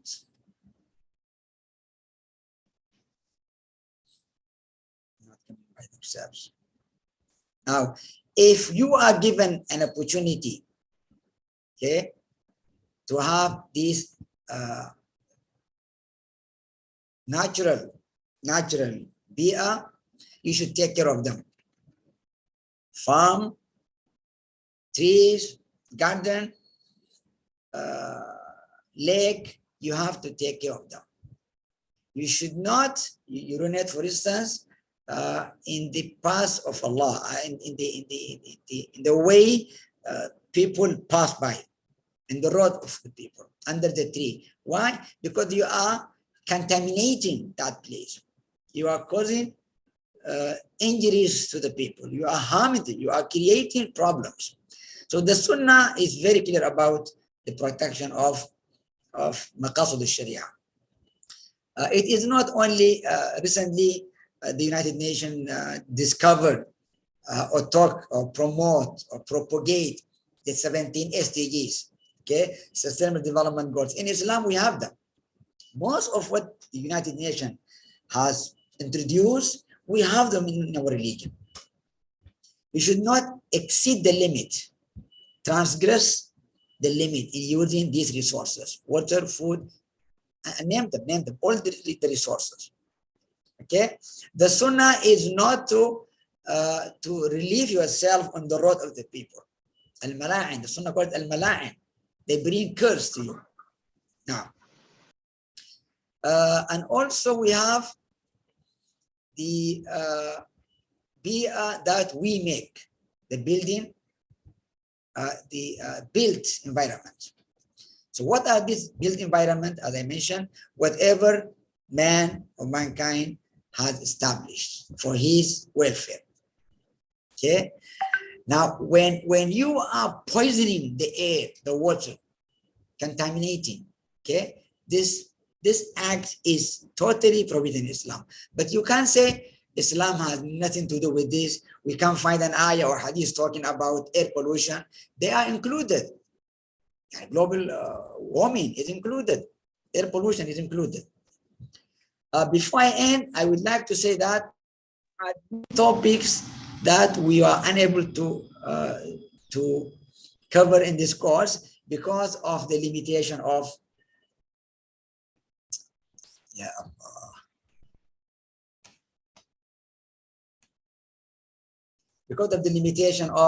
time. For instance, in some countries, people fast long hours, like in Sweden, Finland, Denmark, for instance. So what is the hukum of the Muslims who are living there? Should they leave that countries, those countries during Ramadan, they go to the Middle East, they go to Africa, for instance, or they remain there? So what to do? You are fasting like 17, 18 hours a day. It's too long. So what is the hukum? Another issue, if you are traveling using aeroplane, when to have your iftar?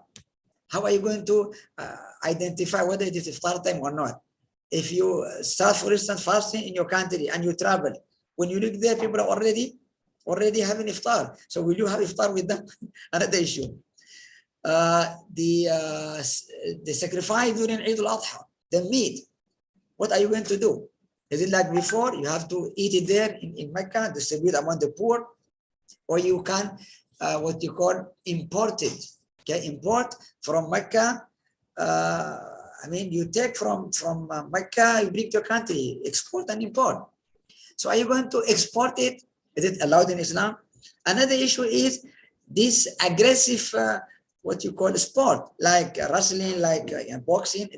Are they allowed in Islam? So what happens if you are injured? Are you taking the responsibility or not? So we have many issues nowadays. For instance, what you call divorce that is taking place through the internet, online divorce, online marriage. Is it called aqd when you have online marriage? As long as you have all the evidences, the proof, you have the witness, and you are writing the email by yourself, scholars said no problem.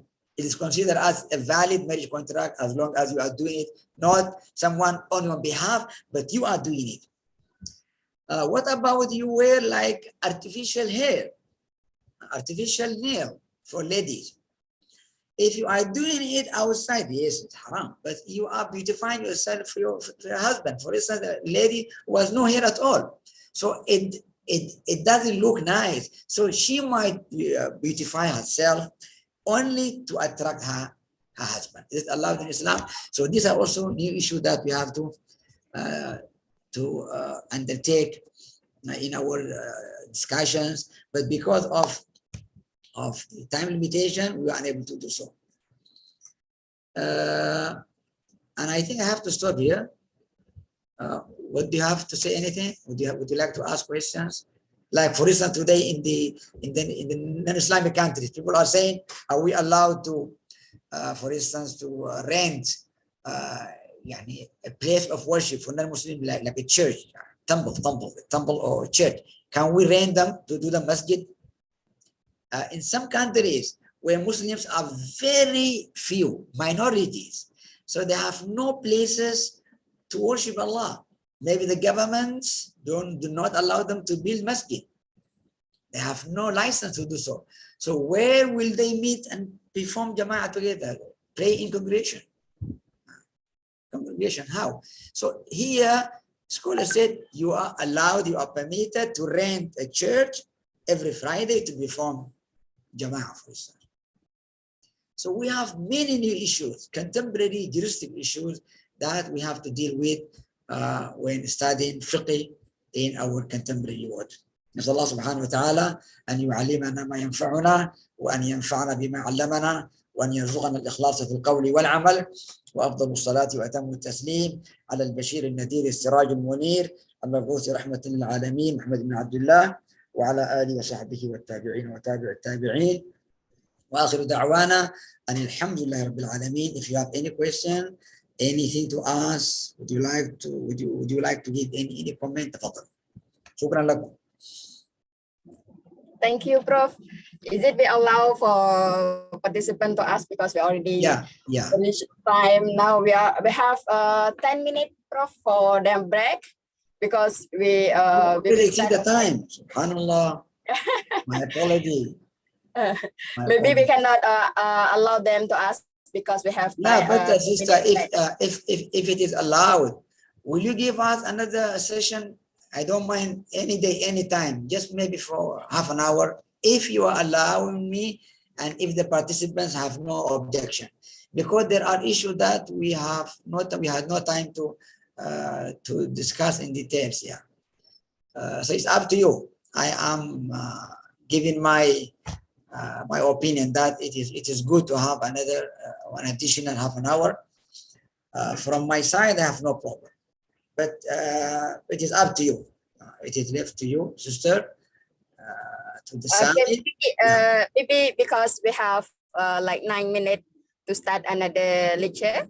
So no, sister. I'm talking about another day. I mean, I have no problem if you suggest that we have another day, next Saturday or anytime, any day. If it is allowed, if you allow me, I am proposing to give extra half an hour. I am voluntarily giving half an hour if you permit it. It is up to you, sister. Yeah, thank you, Prof. Inshallah, we will discuss first how, Okay. and then we will later give you to know about it. Thank you very much, sister. I was thank happy. You very much. I am so happy to be with you, and I spent time with you. Alhamdulillah. Hopefully, you have benefited. If not 50%, 10%, 5%, anyhow, you have gained something. I have shared with you. Alhamdulillah. Allah subhanahu wa ta'ala give us health to meet again and again. And Allah subhanahu wa ta'ala to prolong our life to meet, inshallah. If not in this dunya, we meet in Jannah, inshallah. Thank you very much. I was so happy to be with you. Assalamu alaikum wa rahmatullahi ta'ala wa barakatuh. Waalaikumsalam warahmatullahi wabarakatuh. Thank you, Prof, for your time, for your knowledge, please sharing with us for the 6 weeks of the program. And this is the last already. Inshallah, we will see you again in the next coming program, inshallah.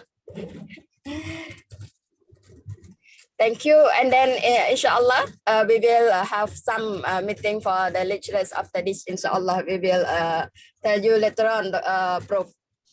Inshallah, thank you. Assalamu alaikum. Waalaikumsalam warahmatullahi wabarakatuh.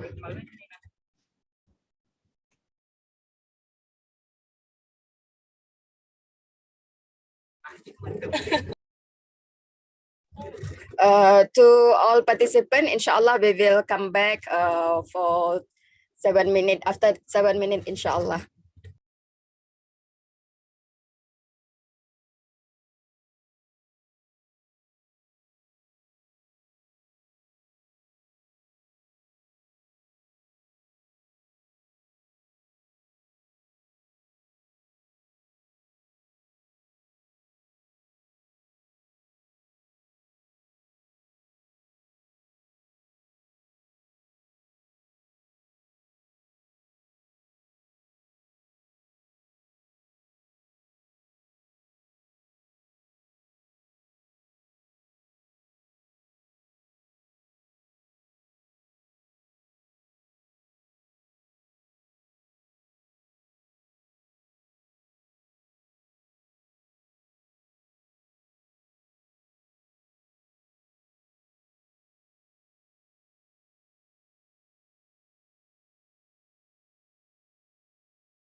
Assalamualaikum, Prof.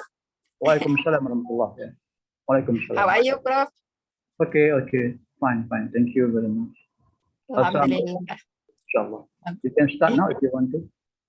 Okay, we have 2 minutes just now, Prof, because of Prof Abdulhamid. He want to finish to complete his slide, so it take a long time, and then we just break like just now for nearly to 10 minutes. Not enough for 10 minutes, so inshallah we will start at 11 in the same. We have only 1 more minute. Inshallah. Okay. You can try to share the slide first, Prof. Okay. Inshallah.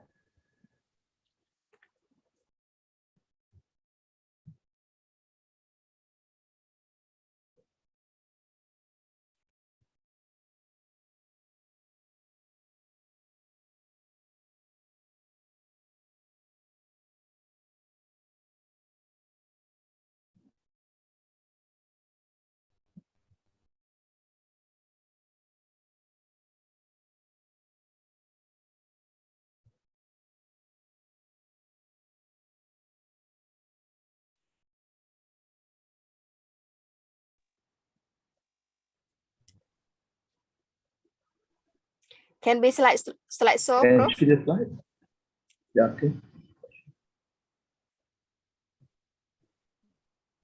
Okay. Yeah, okay. So we already reached the time. Without further ado, we will meet again with Prof Haji Besar Ngah, in the same title that we learned with him, application of Fiqh and Usul al-Fiqh in Islamic banking and finance. Falyatafaddal ma'jurah, Prof. Inshallah. Assalamualaikum.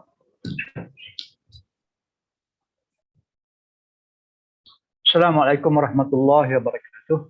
Waalaikumsalam warahmatullahi wabarakatuh. Alhamdulillah rabbil alamin wassalatu wassalamu ala sayyidil mursalin sayyidina Muhammad wa ala alihi wa ashabihi ajma'in, amma ba'd. Subhanaka la ilma lana illa ma 'allamtana innaka antal alimul hakim. Rabbi shrah li sadri wa yassir li amri wahlul 'uqdatam min lisani yafqahu qawli. Alhamdulillah, I have to switch off because the connection in my place is not very good, so I switch off the video. So don't have to remember my face, but remember what I am teaching. First of all, we are grateful to Allah subhanahu wa ta'ala for being able to be here again one more time.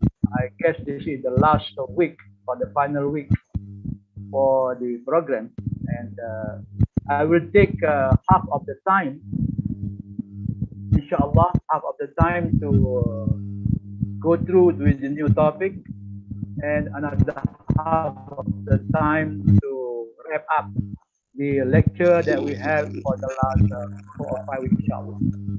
Okay. You can hear the sound. It's not very encouraging. What is it? Hello? Can you hear me, Joria? Hello, Joria. Can you hear me? Yes, we can hear you, Prof. Okay, thank you very much. I was worried because Tijani, assalamu alaikum to you. Tijani, how are you? What time is Nigeria now? Yes, it's Yeah, okay. It's still very, very early in the morning, I think. Yeah, it's 3 a.m. Okay. Thank you for joining. Yes. Thank you, Prof. Alhamdulillah, this seems to be the final episode for my lecture.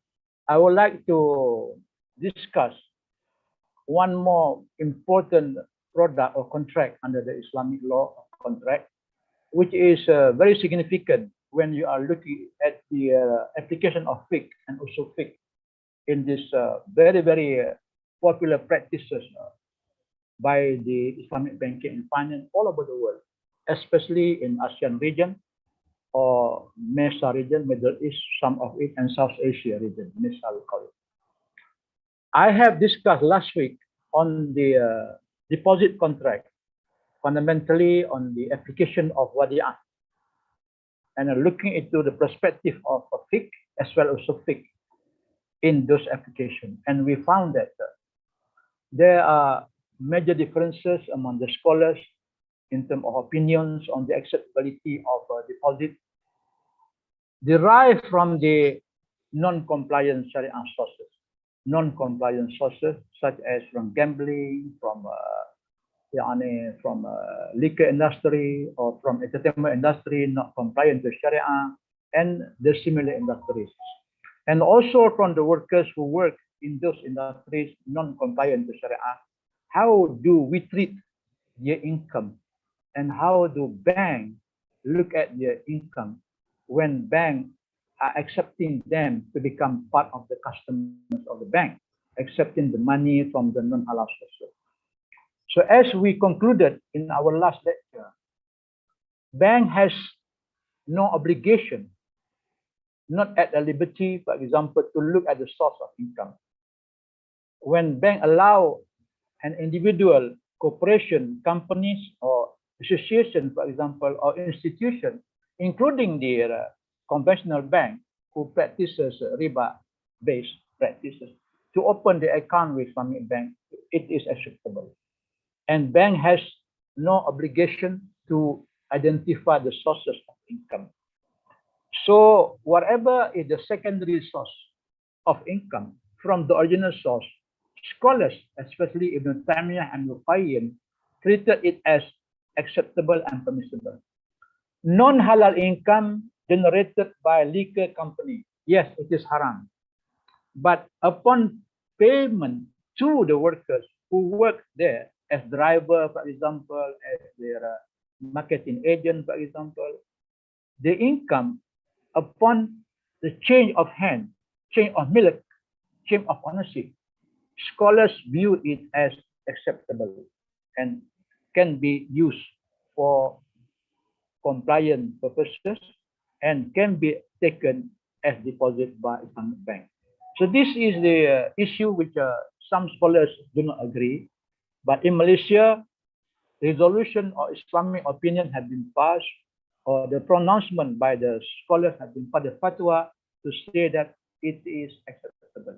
It is permitted for banks to accept deposit from non-halal sources to the bank and to be used by the bank as part of loan, financing, for example, operational costs and so on. And from there, bank generated revenue and income, and the use of the income, net income, to be provided by the depositor, combining both halal and non-halal sources as hibah, for example, as part of the reward in place of interest as promised by the conventional bank.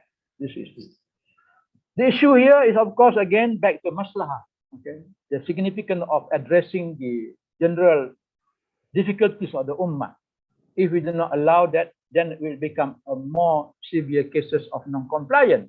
If they go to the conventional bank, it's totally non-compliant. So it is better to minimize the compliance portion, okay, to minimize the non-compliant portion to become more compliant, rather than to adhere to the totally non-compliant situation. This is the issue now. Before we conclude the meeting today, the discussion today, allow me to share with you one or two more important aspects of practices within the Islamic banking and finance as regard to loans or advances. What I mean here is the, okay,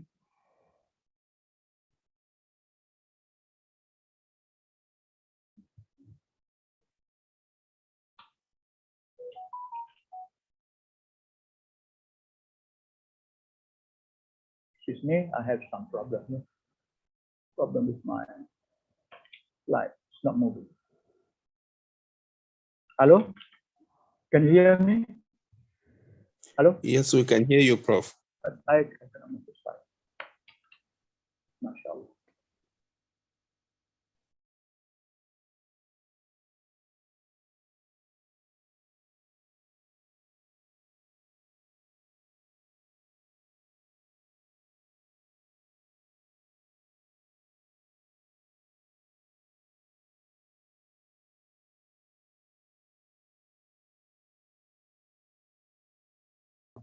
Discussion, a contract which is called Ngah. This is so very popular within the banking institution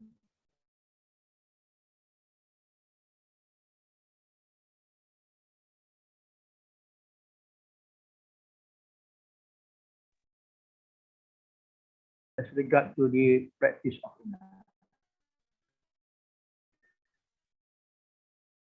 Al-Inah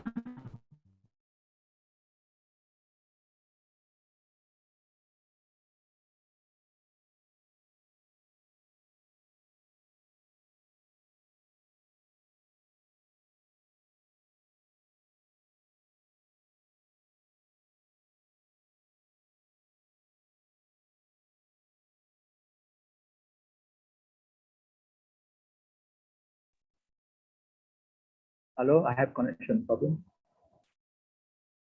Okay, I have to reshare again.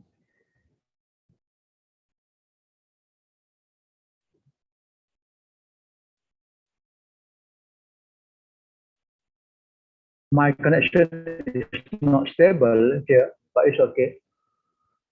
And then it takes place when a person sell an asset in credit and immediately buy back the asset in cash at a discounted or lower prices. So the issue here is that it has been used, being practiced by most of the banks, especially in ASEAN region, as I was saying. And classical jurists, there were some disagreement here as regard to the acceptability of classical jurists were in disagreement in assessing the legality of the contract. So this is what we have problem. It is so very popular. Why it is popular? Because it is very profitable. Okay, very profitable to the bank, and it is highly demanded, especially when we are talking about the personal financing and also the application for the credit card. So very, very popular, very, very important. So we have to look at it. What is it?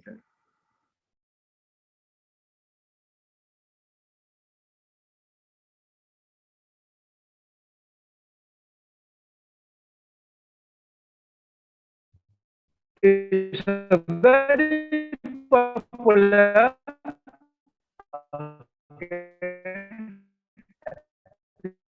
application of which in the finance, very, very popular in Malaysia banking, okay, during the early years. And Sharia Council of Malaysian Central Bank approved this practice of Inah, okay, in 1998, very long time ago, for the money market operation, and for the credit card, Islamic credit card, it was in 2001. Okay. So buy Inah mostly used for personal financing and Islamic credit card financing. But you will find it prohibited in most of the Gulf conservative countries and in most of the Middle East and North African region. Mostly, it's actually popular in banking.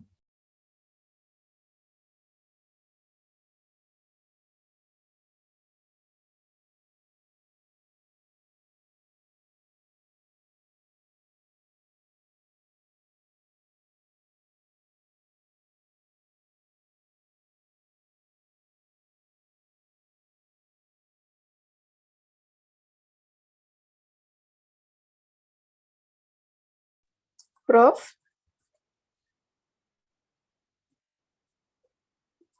Prof.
we were saying these are the two-party contract, and of course,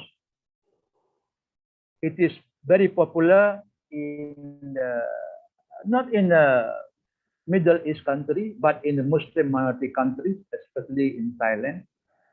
Okay, it is approved in Malaysia, of course, but not approved, not acceptable in a Gulf consultancy country. No, not popular. Why this is so? Because jurist opinion on INA, it was prohibited by majority of classical jurists, including Hanafi, Maliki, Hanbali. So the three, okay, the consensus of classical jurists, it is not allowed, but allowed by some scholars under Shafi'iyyah. Okay, Shafi'i, for example, Abu Yusuf, Shafi'i, and also by the An-Nawawi. Abu Yusuf said it is acceptable, okay, acceptable, and Nawawi said it is discouraged or makruh. So in conclusion, Jumhur ulama, Jumhur means majority of ulama, prohibit this contract. But we are using it. A lot of this practice being used. In Malaysia now, it is becoming less and less, okay, approved, but now it is reduced into practice, replaced by other form of contract, which is called tawaruk, which I don't have time to discuss here because this is the final lecture. I would like to conclude, but this is important. I would like to share with you. So now, by al-ina, how does it work? Okay, a customer comes to the bank, wants the money, the cash. The bank sells to the customer an asset. Let's say for 100,000 US dollars. Okay, asset can be anything. Maybe it's part of the building, part of the land, vehicle, for example, or other big asset, sell to the customer on deferred payment. Okay, and the customer of the bank who need the money sell immediately to the bank. Immediately. Okay, the seller sell to the buyer on credit basis 100,000, and the buyer in turn sell back to the seller, original seller, for probably 80,000 ringgit or $1,000, for example. A discount often for cash. So the idea here is that it's not interested in the asset, but interested in cash. That is why most of the classical jurists prohibit this, consider it as non-compliant to Sharia or haram. Okay, because it is actually circumventing the practice of riba by having two akad simultaneously, for example, in this contract. So popular in Malaysia, and of course, used mostly for personal financing, for personal loan, and also Islamic credit card, which we'll see how it is. All right. Why the basis of prohibition? Why scholars prohibit this? Okay, this is actually narrated by Aisha radiallahu anha from the Asr, okay, from the hadith, regarding the practice of Zaid bin Arqam on the sale of slave. So here the selling of slave, Zaid Arqam, for 800 dinar on deferred payment. Okay. And then immediately the buyer sells back the slave for 600 dinar for cash. So the difference between 800 and 600 is 200 dinar. Because this one is on deferred payment, this one on cash basis. The buyer is not interested in the slave, but interested in the cash. So there's no genuine intention in buying the slave, instead just to obtain immediate cash and willing to pay more for the deferred payment, for the deferred contract, for deferred sale. 800 payable in 1 year, for example. Here, it did not mention on the authenticity of this asar. Okay, the kalam of Sahaba, for example, whether genuine or not genuine. So classical jurists, Maliki, Hanbali, and Abu Hanifah, for example, view this transaction involving riba and nasi'ah, interest on loan. Okay. Again, I have some problem with my connection here, so please be patient. And it is considered as backdoor method of legalizing the practice of riba. Kilayah, ahyalah, riba. Kilah. hilah just to allow riba practices. So this is a very serious accusation, and yet it is approved by the scholars in Malaysia.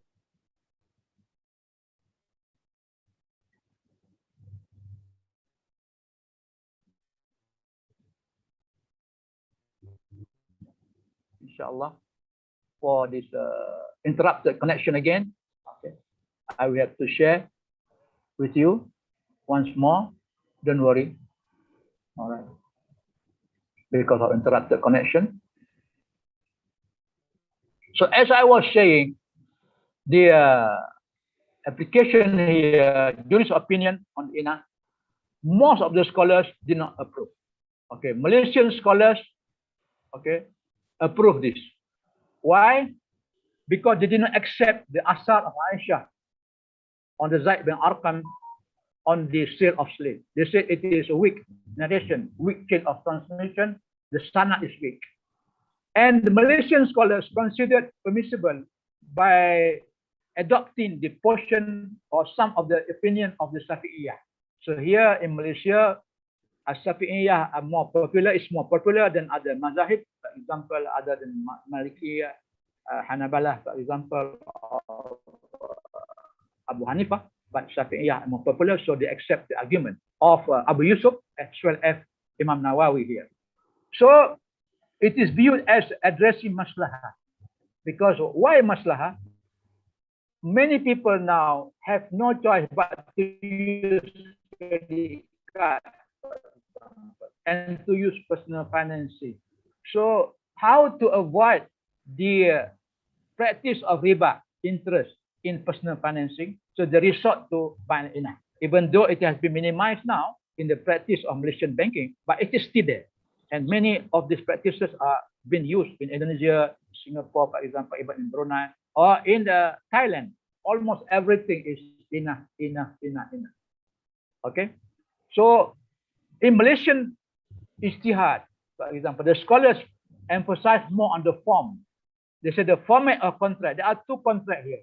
One is the sale contract by the bank to the customer of the asset on deferred payment, one contract. And the next contract is actually the sale by the customer back to the bank for cash basis or a discounted price. The first and the second contract, okay, will run, okay, consecutively, even though within a split second, 1 second. But the issue here is my experience. When you are giving to the customer contract document for the customer to sign, the first contract should be the contract of sale by the bank, okay, for a deferred payment, let's say for 1,000 ringgit. So the customer signed the first contract. And immediately the customer sell to the bank for a discounted price, maybe 500 ringgit, discount of 500. This one on cash basis. What happened was, in my experience, I used to see and witness the second contract was executed first. Customer sell first before buy, which means wrong. It is violating the law, violating the condition for INA.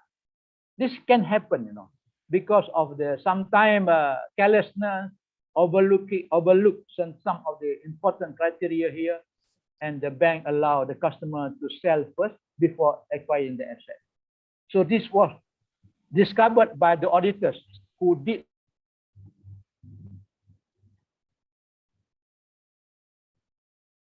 was there, and we noticed that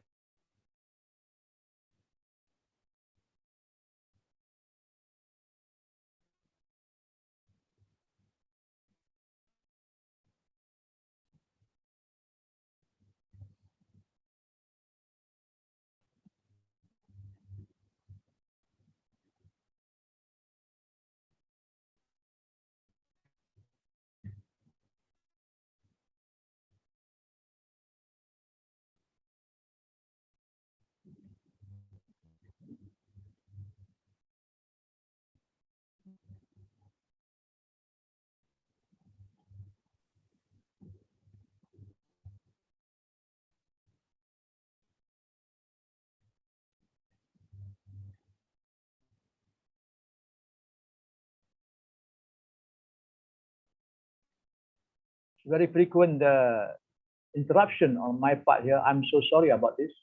So please bear with me. And I will be continuing, inshallah, to share with you again. All right. So Malaysian scholars did not accept the ijtihad. Malaysian scholars views maslahah more than any other thing. And Malaysian scholars emphasize more on the format of the contract rather than substance of the contract, the essence of the contract or the spirit of the contract, in order to address maslahah. So this is what happened here. All right. So folks, I am discussing with you on the practices by the bank. Even though in many parts of the world, this contract is not acceptable. And in Malaysia, I noticed that it has been reduced significantly during the last decade, especially the last 10 to 15 years, okay, by using alternative contract, which is called tawaruk. Okay.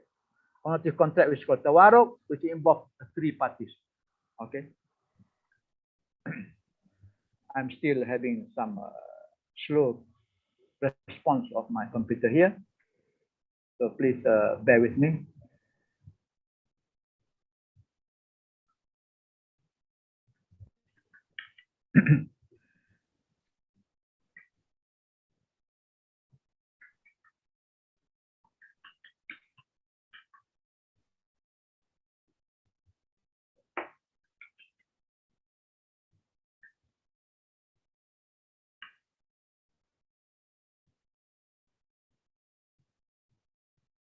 Okay.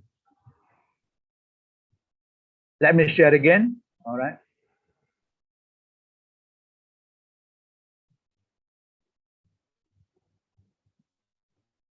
And now let us move on to one of the example here. All right. This is where the practice is. For example, the customer needs personal financing. I do not enlarge this. I don't know. You can see from the screen. Customer need cash. Bank sell asset to customer on credit sale. For example, selling a vehicle for 50,000 ringgit. Okay, on credit. And customer sell back the car to the bank for 40,000 ringgit, for example, Saudi Riyal. And this is on the deferred payment immediately. So one buyer, one seller, same buyer, same seller. In Thailand, for example, this is used very, very heavily for vehicle financing. Okay, customer want to buy a car. Okay, they go to the bank. Okay, so bank buy the car. All right, okay, for certain amount and then sell back to the customer. Customer sell back to the bank to get the cash. So this is how it was operated. The issue here is that why bank, for example, use this product, even though it is very controversial.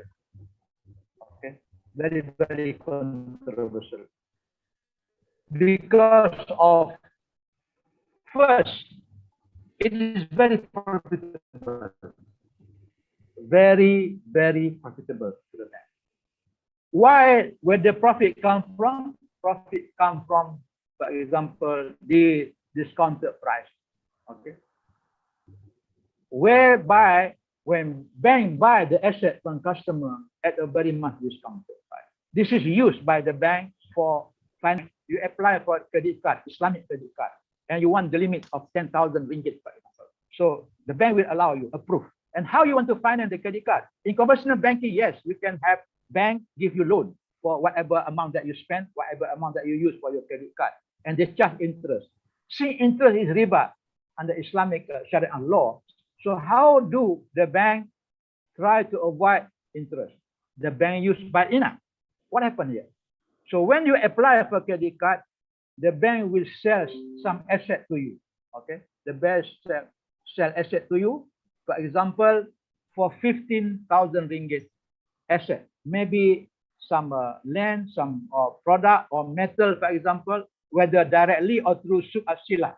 I will explain to you. Suq al-Sila is the market mechanism whereby the commodity market sell the product to the customer, to the bank. Okay, the bank sell 15,000 ringgit Malaysian on credit basis, and you sell back to the bank immediately for 10,000 ringgit. So you get 10,000 worth of money deposited in your wadi'ah account for you to use alongside your credit card. So you are paying to the bank the profit of 5,000 ringgit. You can only use 10,000 ringgit. So 5,000 ringgit is the profit made by the bank for you to use your credit card. So this is where very, very profitable, very, very tempting for the bank to use this contract, especially in financing the credit card contract. Okay, credit card or IIIT contract. But now they have replaced it into three-party contract, which is for Tawaruk. Okay, Tawaruk now has become part of the modus operandi for financing of a credit card. Okay, instead of using, for example, the IIIT.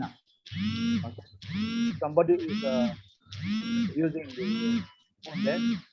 Okay. Admin, can you please check what happened to the sound? Okay. All right. So this is my last lecture today. There are so many other products whereby fiqh ruling has to look into it.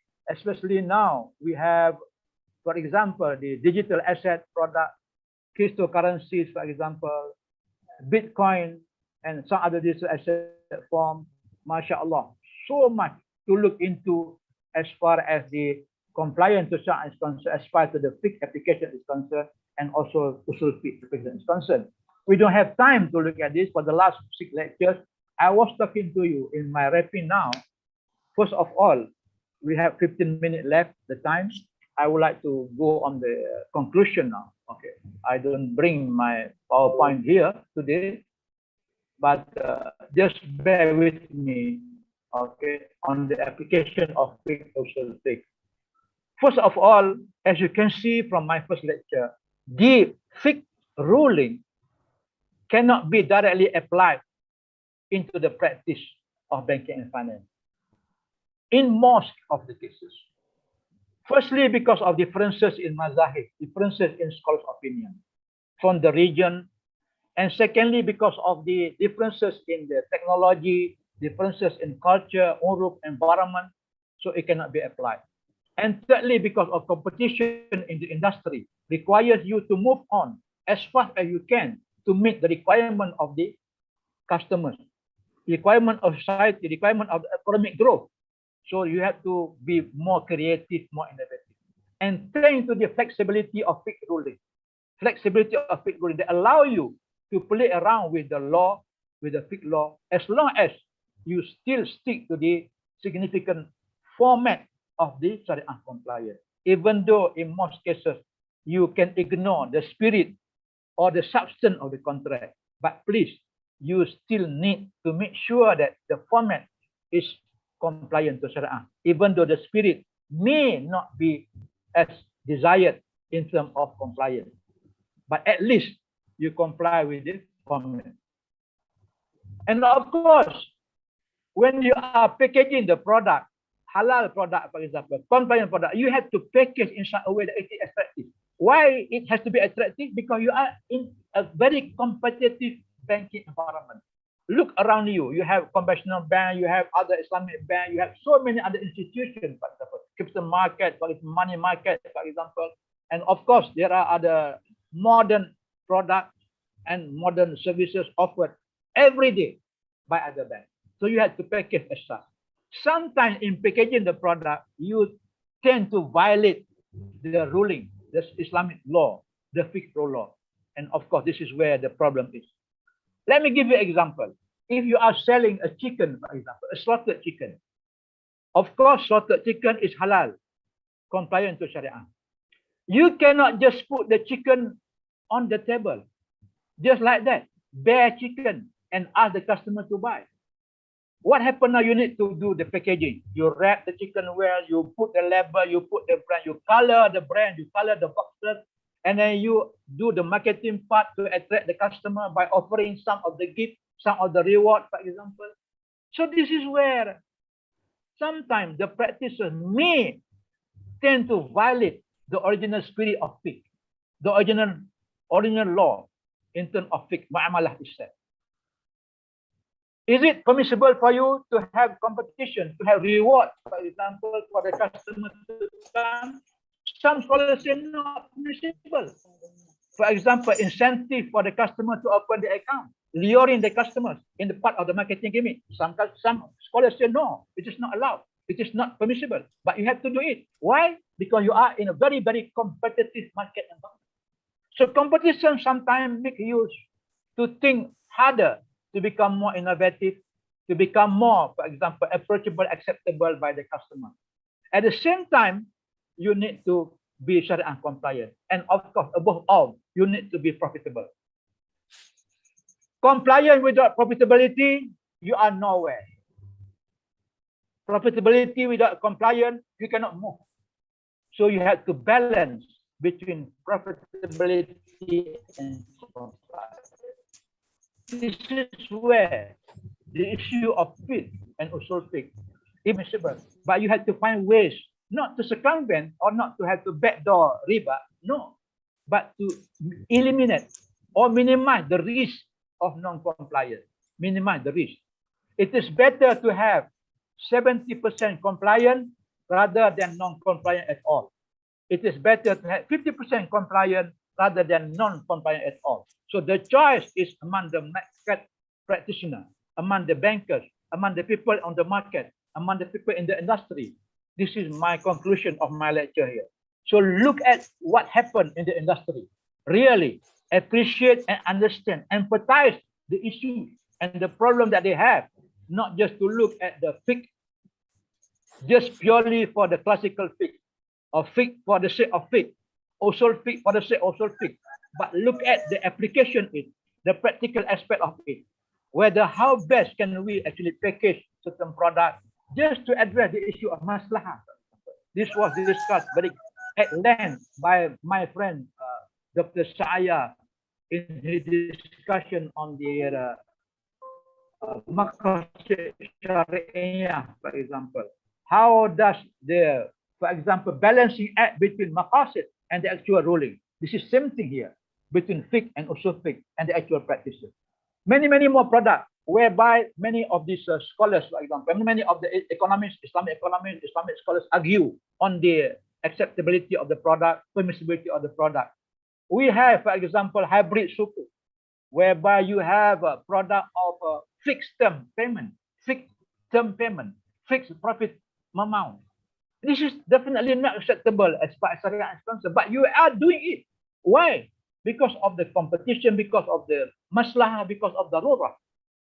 Okay, because of the significance of having that particular product in order to attract capital market investment, for example, in order to attract the investors, at least you are reducing, minimizing the risk of non-compliance, total non-compliance, to have some element of compliance. And of course, we hope that the day will come when, for example, we will have total compliance, but it is almost impossible because of the progress of time, progress of technology, whereby the demand for the new product, new services is ever increasing day by day. And of course, scholars have to look at it in a very serious manner in the way that how can we adjust it to the need and to address the issue of maslahah of ummah. So I will open, Jaria, I will open to the question for the next 10 minutes, okay, or 15 minutes, because I want to see whether they are really participating in the lecture or not, or they really benefit from the lecture or not. I appreciate if there are any questions from you. Please, Jaria. Yeah. Okay. Please. So Okay. there is a brother, Tinjani. Okay. Tinjani, yes. Anything. Assalamu alaikum wa rahmatullahi wa barakatuh. Thank you, Prof, for this wonderful impact. Alhamdulillah, it's my pleasure definitely to show that to be part of this program. Alhamdulillah. My question, Prof, is definitely it has impacted deeply on me, more especially by your discussing issue related to INA. For instance, INA is the one of the product or major product that some scholars are having issues related to it, more especially related to these 3 mazahib or 4 mazahib that we are having on ground. like Maliyyah, where we African countries, most of the African countries are followed, like Nigeria, for instance, are followed, do not allow Bay al-Ina initially. But what surprised me that Malaysia, as you explain it now, I find it difficult to relate the issue related to Bay al-Ina as something that Malaysia accepted and also they are practicing it. So some people find it very difficult to correlate. So sir, is there any other product that has the same similar case with Bay al-Ina, which is scholars did not unanimously agree on? I don't know if my question is clear. Yeah. There are other products. Scholars differ. Okay, scholars differ in their opinion in passing their judgment as regard to the product, whether it is permissible or not, based on two things. Number one, based on the format of the product. And secondly, based on the substance of the product, the spirit of the product. Okay. So basically, under Islamic contract, if you look at the fiqh requirement, it has to be compliant in terms of uqud. Okay, akad. Yes. If you are talking about sale and purchase, there must be the al-bayu al-mushtari, okay, ma'fu alayhi, the product itself and the payment, the money, and of course the sirah, what ijab and qabul. So if this is okay, and of course there are to be very careful about avoiding the non or prohibited, for example, practices such as riba, maisi, gharar, dolit, and so on. Okay, in the issue of ina, when the bank sell to the customer at $1,000 US and customer sell back at 800, there is a profit 200 there. It is very, very, very, very close, almost similar to riba. Okay, almost similar to riba. But of course, there is some opinion of the scholars under Shafi'iyyah, especially Abu Yusuf and also Nawawi. Nawawi termed this as makruh, which is not discouraged, not encouraged at all. Very, very, very highly discouraged. But Abu Yusuf said it seemed to be permissible. But in Malaysia, we have issue of trying to meet the customer demand, especially when we are talking about personal financing and also credit card. How you can provide facility for credit card, giving cash. So we use ina. And in Thailand, for example, everything is ina. Everything ina. MashaAllah, MashaAllah. But now in Malaysia, we have reduced this practice and we change to tawaruk, where are three parties contract. Okay, the first seller, the second seller. Okay, the first seller sell to the customer sell to the third party sell back, and then they get the cash. So this is much more acceptable in Maliyyah, in Hanabalah, for example, in also in Abu Hanifah. In your case, in Maliki, for example, bank, Jais Bank do not accept ina. Jais Bank use tawaruk. Jais Bank, okay, do not accept the opinion of al-Shafi'iyyah, but use the opinion of Maliki and Hanbali over there. It's okay. It's better for you there. But now we are changing more and more. Even there is another product, for example, the product which is called murabaha. Murabaha product. Murabaha product is a cost plus or the profit margin, because it was, for example, a deferred payment. Then the bank sell the product at a very high price, for example, to the customer. Okay, sell to the customer on the credit basis for the higher price. The issue here, argument is, what is the basis of the profit margin? The basis is simple, based on the interest computation. You work backward. You follow the requirement or the practices of conventional bank on house financing, for example, or murabaha. You have no basis. When you have no basis, you are actually following the riba practices. This is the issue. Even though the contract, the format is compliant, but the substance and the spirit is not compliant, the spirit itself.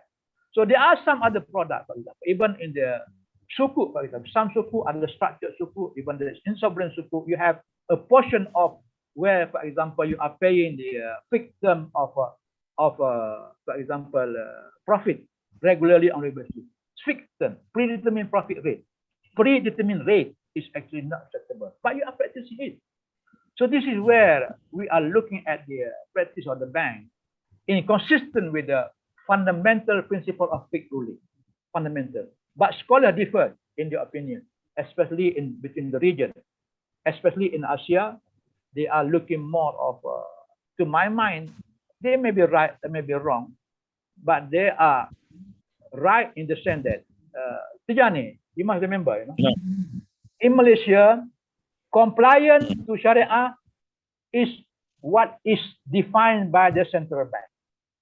It's not what is defined by the fatwa, council of the religious authority, not by religious department, not by the religious minister, not by the prime minister, not by the sultan or the king who is the head of the religion. No, it's defined by the Sharia council of the bank, which is actually is different authority from the Islamic ruling parties, from the Islamic legal authority in Malaysia. They have many legal authorities.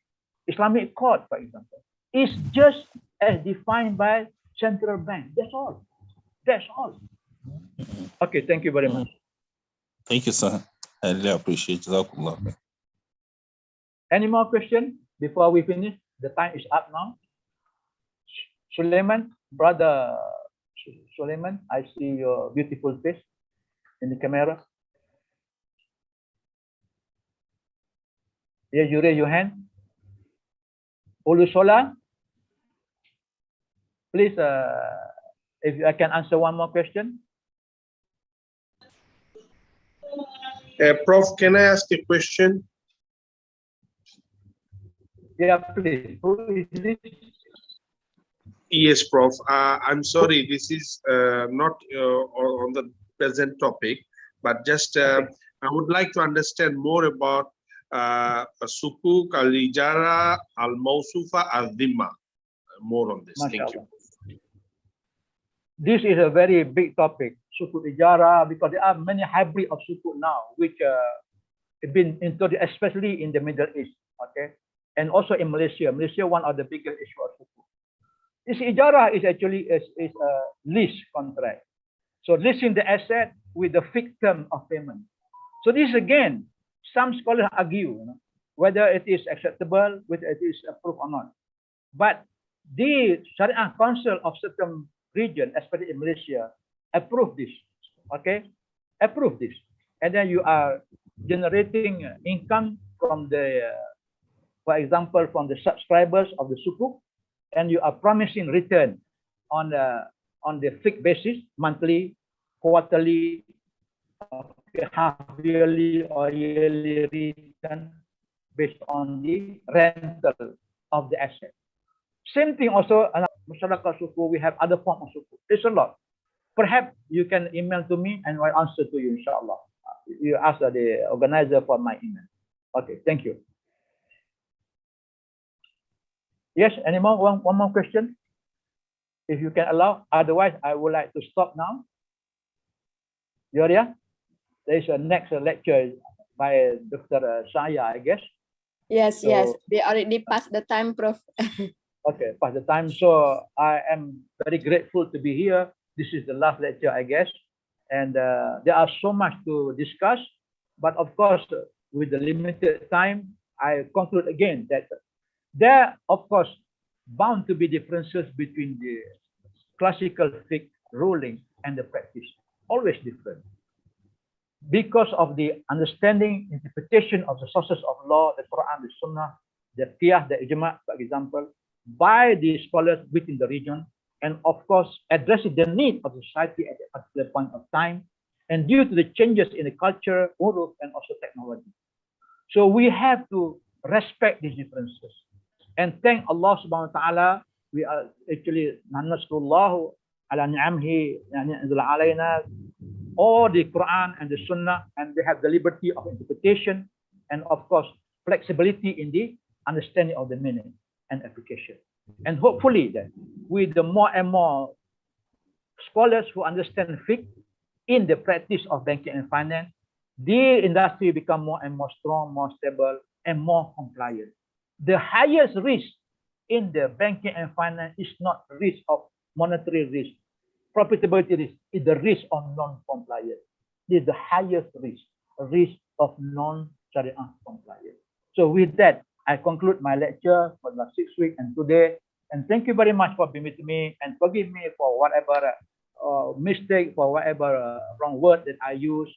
And inshallah, I pray that Allah will be with all of you. And I pray that we meet again some other time so that we can share whatever that we have for the benefit of Ummah and also for our knowledge to lead our people, our society in the future. And thank you very much to Dato' Jamil for inviting me, and also to my colleague, Dr. Shaya, for being with us all this 6 weeks. And inshallah, we'll meet again. Wabillahi taufiq wal hidayah. Wassalamualaikum warahmatullahi ta'ala wabarakatuh. Waalaikumsalam warahmatullahi wabarakatuh. Thank you, Prof. Thank you for your sharing, for your knowledge, wonderful knowledge, mashallah, that you have sharing with us. And hopefully everything that you have shared will be benefit, and may Allah bless you. Thank you, Prof. Thank you.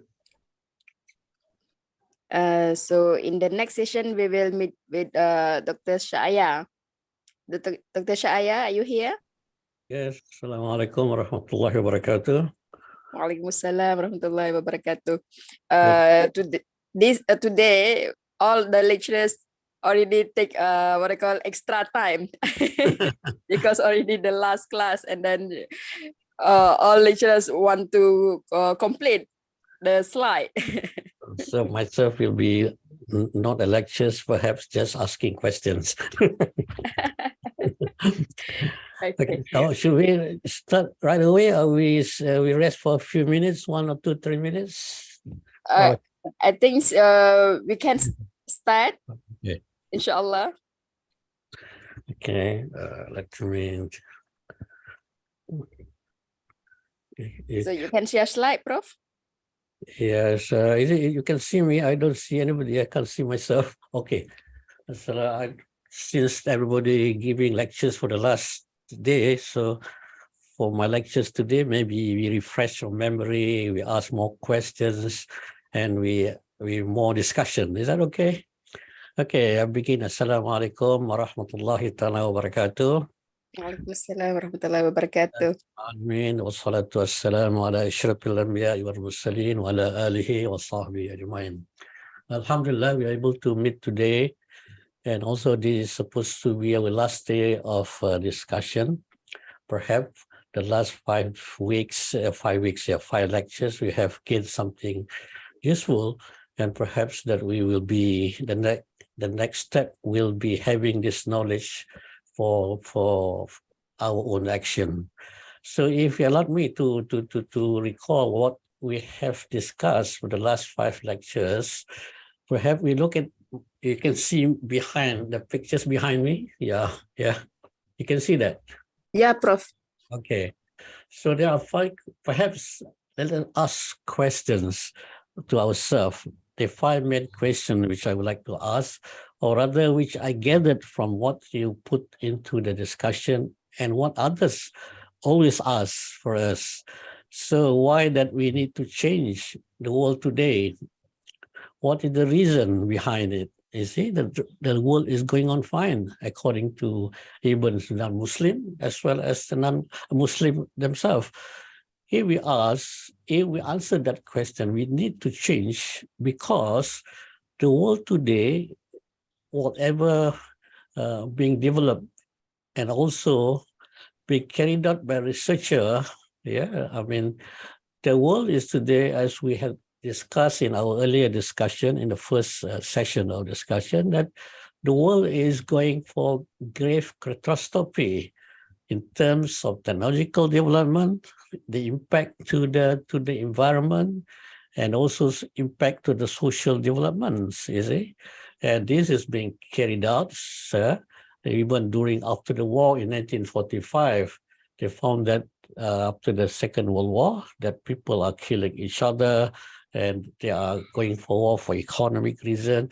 That is why there's the 1948 Declaration of United Nations. They get together and trying to formulate a declaration asking members country, please do manage the world with fairness, with human rights, because human is being degenerated, being discriminated, and so on. So that's why 1948 declaration came on. It fails. And even as today, the declaration failed. And there are many other declarations by United Nations. Why I mean United Nations? It is because there are groups of members country, Western world as well as Muslim world, try to find out the solution to solve the problem today. That's why you can see that so many declarations, so many research being carried out by the United Nations until today.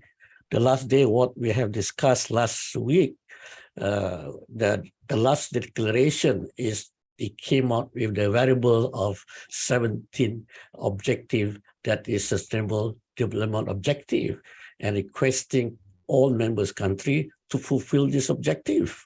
You see, in 2030, which I could forecast, it is impossible to what it is because they're looking into very specific rather than in totality.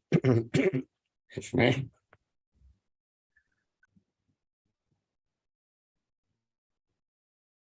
Okay. This is the reason why we need to change the world, as you can see from here. Yeah, the first question, the reason behind it. One is that the world now, we must accept that, is going for grave catastrophe, both social and environment. That means humans and nature. And secondly, United Nations members country get together, try to solve the problem, until today failed to do so. So there is a need to save the world. Okay, that is the first question, why we need to change. The second question, who is going to change this? Who is going to change this?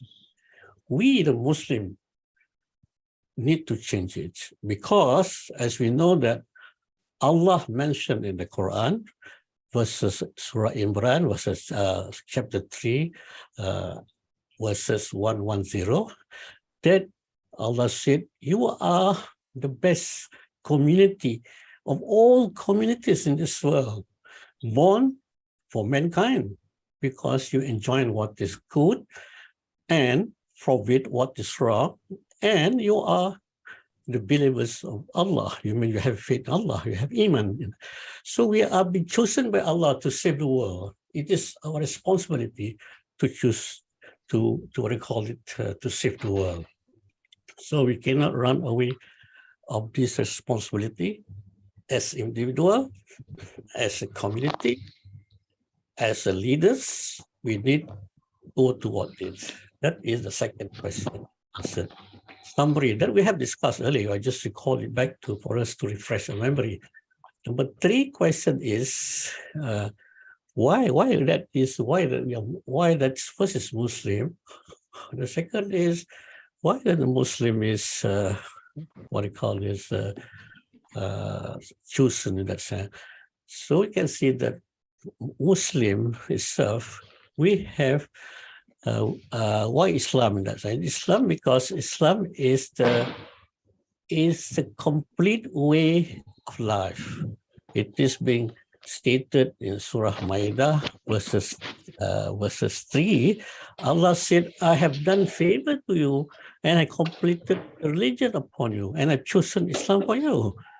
As we see, as we had discussed earlier, Islam itself, or Sharia itself, consisting is complete way of system, complete in the sense that if you can recall the chart which I've given to you earlier in my first discussion, and we repeatedly talking about it. The first is we define what is Islam and what is Sharia. Sharia is consisting activities, all human activities in this world, according to the commandments of Allah. And there are 2 issues to discuss. The commandment of Allah, as we mentioned, from the Quran and Sunnah. And all activities in the human activities consist of 3 categories. That is faiths, that is Aqidah, Iman, Aqidah, you know. Aqidah consists of believing in Allah, believing in the angel, believing in the Rasul, believing in the Kitabullah, believing in the what do you call this, hereafter, and existence of God, from God. And of course, the second category is akhlaq. We have the akhlaq, the code of ethic, the way we dress, the way we speak, the way we mix around. These are being specifically mentioned, which I categorize as second category. And the last category is the fiqh, I mean, rules and regulation, which consisting rule and regulation consisting of ibadah. We have certain proper rules and regulation. And of course, the second one is relating to nakahat, family's law. And third category, rules regulation is relating to muamalat, which we have discussed, which have learned recently in the financial aspect has been detailed up by our brother, Professor Besar. You see it in the sense that, alhamdulillah, since 1950s and 1960s, the system of fiqh, muamalat, specifically in Islamic finance, have developed, even though there are many areas, particular matters need to be improved, but it has started one way and going forward to improve. Of course, there are differences of opinion as what we discussed just now, but doesn't mean that it cannot be rectified, but it can be further improved. And of course, you can see that the further area which have been to be developed is what fixes a system of what they call it, jinayah, systems of what they call dawla, system of a political system, and all these things. So they are complete sense, and all this relating to aqidah, faith, iman. That is why Islam is complete. And also, with all this system, as we mentioned earlier, we discussed earlier, is the Maqasid al-Syariah with all objective. So I mean, a set of objective is being systemized or being formulated in a sense of introduced by Imam Ghazali, in a sense that there are 5 set objective, as you mentioned earlier, as we have discussed earlier, of our deen, what they call way of life, the Islam, protections of our human, human life, protections of our mentality, intellect, protections of our biological offspring, protections of our resources. And also, these are all the objective of Maqasid al-Syariah, which we have mentioned. Okay, we have the system. That is why Islam is the only solution. You see, as they may ask us, what is the proof that Islam is successful? We can look at the system, Islamic system of financial system, which has been developed. Everybody is rushing for it, even the non-Muslim countries trying to develop Islamic financial system. And yes, have saved the world from financial catastrophe. You see, this is the system that we have to advocate and tell the world that Islam is on a solution. It has proven Islamic finance, Islamic banking, Islamic insurance, Islamic bond, Islamic now developed into Islamic food. You see, even non-Muslim countries producing halal Islamic food. And also the other one is Islamic medicine, halal medicine, that's proven into it. And also Islamic's white goods, I mean to say white goods is accessories such what they call it, water filters, the way it is washing machine and so on, according to Islamic way of cleanliness. Because again, you can see that this development has been proven good and everyone to have it. And it developed economic activity. Economic activity means a new stream of Islamic economy, putting the element of Sharia, which is having faith and way of life, into the activities. You see how beautiful it is. It's accepted by all human beings. whole mankind. So that is why other elements of Sharia, such as jinayat, such as dawla, such as what they call political system, administrative system, management system, need to be developed to save the world from catastrophe. Why we focus on management? Okay, again, you can see management is the basic reason, the failures of any, let us go to family unit, any family unit, any business organization, any country, any world, because of mismanagement. You see, as we know that in 1851, remember that this George Jacob Holiday in 1851 by British writers introduced secularism. They what I call the take away whatever element of God in any human activities, in any knowledge. So that's what present today is happening. So this is what Islam came to being. Okay. The third question is that if you could read that, the third question, is that it? Or I can share the screen. You can read it. Okay.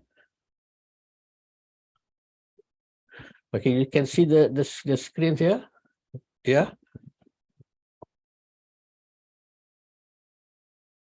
Okay, you can see that. How Yes, Prof, we can see. You can see now? The Yes, screen? yes. Yeah, Yes. I can see the second going to do, how we're going to do it, how we are going to do it, what method. As we had discussed, because there are so many methods, but the methods what we propose, what the IIIT is advocating it, as we have mentioned earlier, that because of this situation that we introduced Islamization, and then in 1985 by this Professor Said Najib, and 1920, I think 20 something, by the Professor Kamal, Islamicization, and now because of sensitivity of the word Islamization, we introduce integration, the integration of knowledge and human activities. You see, integration.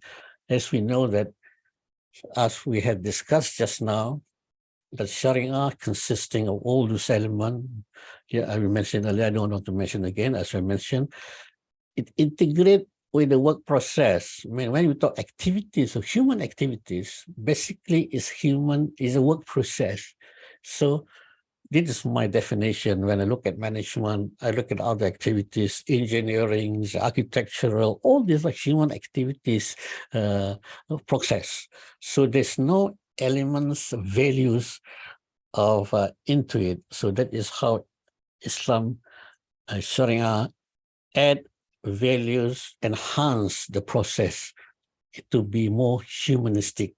Remember last week, one of the participants asked that humanistic means iman. Of course, when we talk of Sharia, when we talk of Islam, it's consisting of iman, of what we call aqidah, also akhlaq, behaviors, and also all these activities in accordance to Al-Quran and Sunnah. So it's complete. We cannot disintegrate these two elements. These three. You may call it mind, body, soul, and emotion. It had to be integrated into this, because you can see any activities, even our daily prayer is consisting of mind, or our spirit, and also the physical movement. The body movement is good for our own body. It's not, Allah doesn't need all these things, but Allah do anything us to do is for good of us. It consisting of our spirit, of mind and body. Medically proven that if the performance of our daily prayer salat is giving a very good mental and physical medical development. So here you can see anything I do. You mentioned it. Whatever Allah asks to do is good for us. Allah does not need anything from us. Allah is omnipotence. Allah is superior. They don't need any for us. What they did for us is good for us. That is what I see. And we must be thankful. Allah is Ar-Rahman Ar-Rahim. So here we can say a method we're integrating. When we focus our discussion, because there's so many other economic activities to be integrated, that management, why Islamic management? As what I had mentioned earlier, any failures in organization, in the family, in the country, in the world is basically management. As you know, management is very simple. You have to, as I mentioned earlier, to think, planning, we have to plan, we have to organize structurally, we have to, what I call the other one is, we have to leading, and we have some form of control. That is why management is very important. Islamic management is very important because it put the elements, it enhanced the process of management to be more humanistic so that we could develop more humanistic organization, more humanistic society, and more humanistic world. We'll discuss later the outcome, what is going to happen, what the future outcome with Sharia management. Okay, now go to this, what is our targeted activities? Okay. Creating, when we use Islamic management, we're using Maqasid al-Syariah as an overriding development strategy. When we talk of Maqasid al-Syariah, as we have understood earlier together, that Maqasid al-Syariah is the ultimate objective of Sharia. You see, the ultimate objective, the last objective, and it is long-term objective. Maqasid al-Syariah is better than other strategy, which is what we call nowadays blue ocean strategy, generic strategy, because it looks into profitability. But Maqasid al-Syariah is the ultimate objective going beyond the world, the hereafter. You see, when the 5-star objective, all of that objective is good in this world and hereafter. As a Muslim, we pray, Rabbana atina fid dunya hasanah wa fil akhirati hasanah. Both. So that is why Maqasid al-Syariah should be our management objective in running a family, organization, community, nation, and the world. Okay. Why? When we put Maqasid al-Syariah, as we have discussed, and I don't put the chart here just to recall back what we had discussed, we know that when you're creating as Maqasid al-Syariah, Maqasid al-Syariah is revealed knowledge, it derived from knowledge from Allah subhanahu wa ta'ala, from Quran and Sunnah. So from this, we can see, we can chart out the Maqasid al-Syariah is creating a new stream of Islamic economy.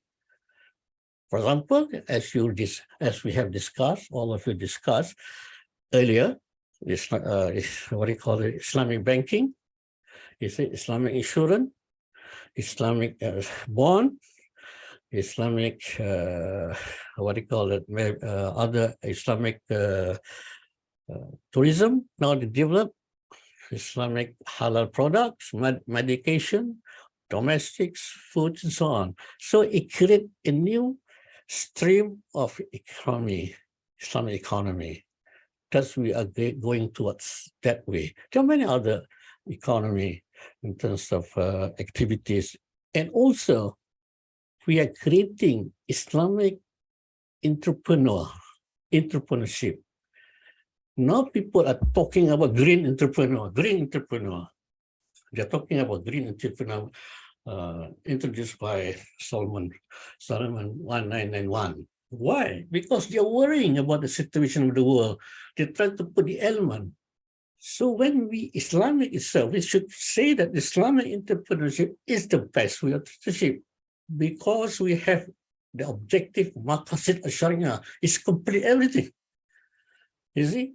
you complete everything. You could tell them this everything is better than green entrepreneurship. It's consisting only on environment. But Islam, Maqasid consisting of all aspects, faith, akhlaq, and also the other objective of environment and so on. So, okay, last question. Perhaps after that you can ask questions and discuss.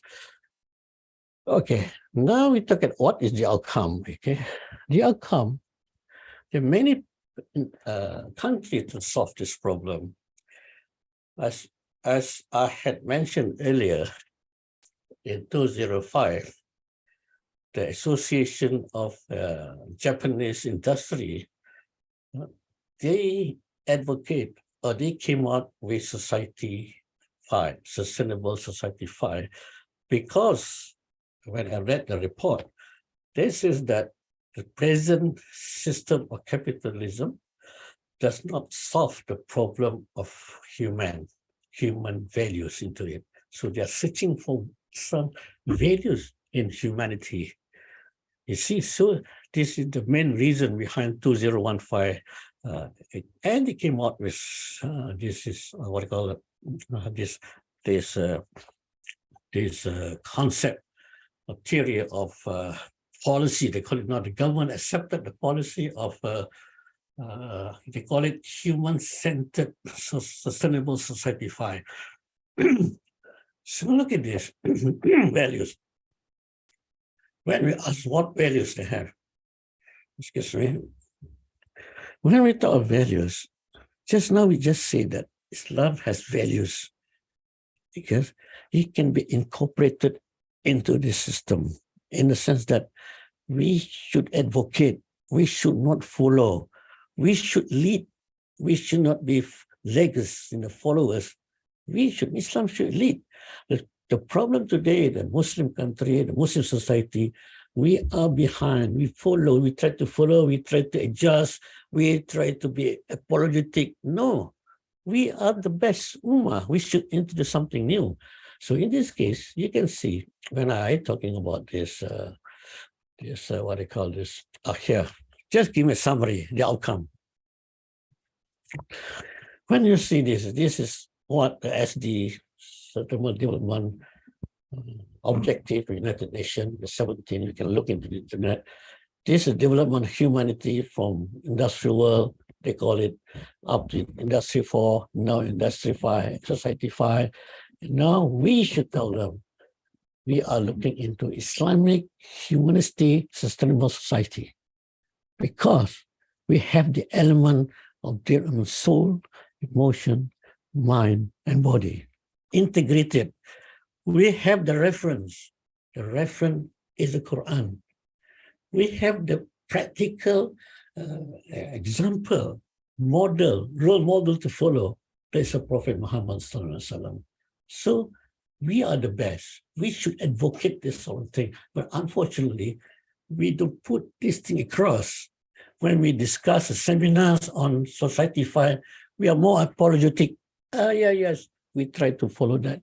When we talk of the ST as Sustainable Development Objective of United Nations, we say, yes, we try to do it. No, we should say that we are the best. We can answer all these questions of SDO. We can answer all the human problem because our system, our values coming from God, you see. So this is, in conclusion, answering this question, these are the questions. When we talk of Society 5, many have been discussion now, not many people know, but I introduce it to you. The Society 5 Japanese, they are advocating slowly to the world. We be careful, but we are trying to push this thing, be ahead of them and sustainable in this world and hereafter. We have to advocate this sort of thing. Okay, brothers and sisters, I stop here and open for discussion. To any of you would like to discuss, please do so. Any would like to comment, please do so. Thank you very much.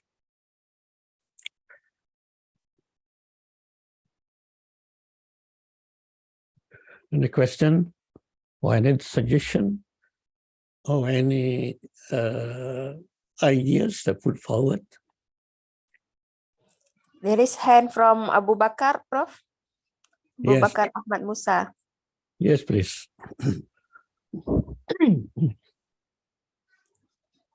Yes, Abu Bakar, any question? I got. نعم سا السلام عليكم ورحمة الله. وعليكم السلام ورحمة الله وبركاته. جزاكم الله خير for that wonderful presentation. جزاكم الله خير to the people IT. جزاكم الله خير IIIU. Alhamdulillah. So we appreciate the course and we appreciate our being together in this course. I'm from Nigeria, so we don't have your notes since from the beginning of this class. Yes.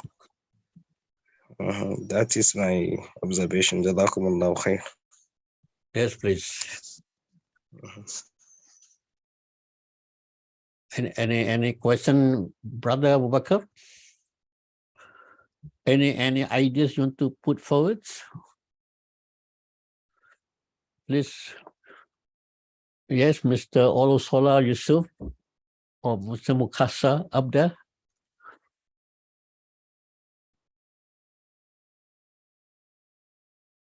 Yes, I think you have to mute your what?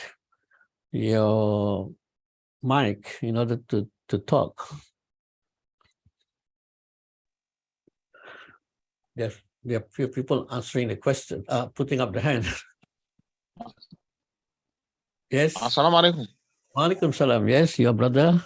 Assalamu alaikum wa rahmatullah. Yeah, wa alaikum salam wa rahmatullah. Thank you so much for the lecture. Yes. I've been attentively following. I'm from Uganda. Yes, brother. So I just wanted to know that the knowledge, the information we are getting is quite very good. Yes, thank you. More so in fulfilling the Maqasid Sharia as you've been teaching us. Yes. But how far has our Muslim countries been helpful in directing what we've been learning? Because when you look at it so deeply, it requires some bit of political influence. Yes. And then some power, because in most countries, more so the non-Muslim states, yes, you find that some of the good ideas sometimes it's not easy to absorb them into the system. How far have we been helped by the Muslim countries in fulfilling that? Thank you so much. Thank you, brother. Brother, what Mukasa is that? Yeah. Yes, I think from Uganda. Yeah, from Uganda. Is that how are we going to advocate? Yeah, into one is Muslim country, and the other one is non-Muslim country. Yeah, this is what your question is. Yeah, on the non-Muslim country, you see, if you present rightly what is Islam, Maqasid al-Syariah, you can see the objective, a set of objective of Maqasid al-Syariah. You'll present in the right perspective. I'm very sure they will accept it openly as what they have accepted in other Islamic system, Islamic finance, Islamic food, and so on. These are sub-components of Maqasid al-Syariah. You see, there are other components which need to be looking into.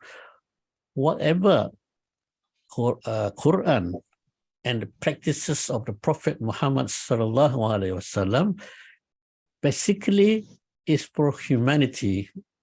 They have done research. Even the non-Muslim have done research in many countries. They are objectively by politicians, by scholars, by professionals. They came out with the same answers that Prophet Muhammad sallallahu alaihi wasallam is the best para excellent leaders that saved the world from catastrophe in that time until today. But because of many does not follow the system of the Quran and Sunnah, that is why we're going back to revert going back to the old age of Stone Age culture problem. Okay, you listen, Maqasid. Okay, because they are the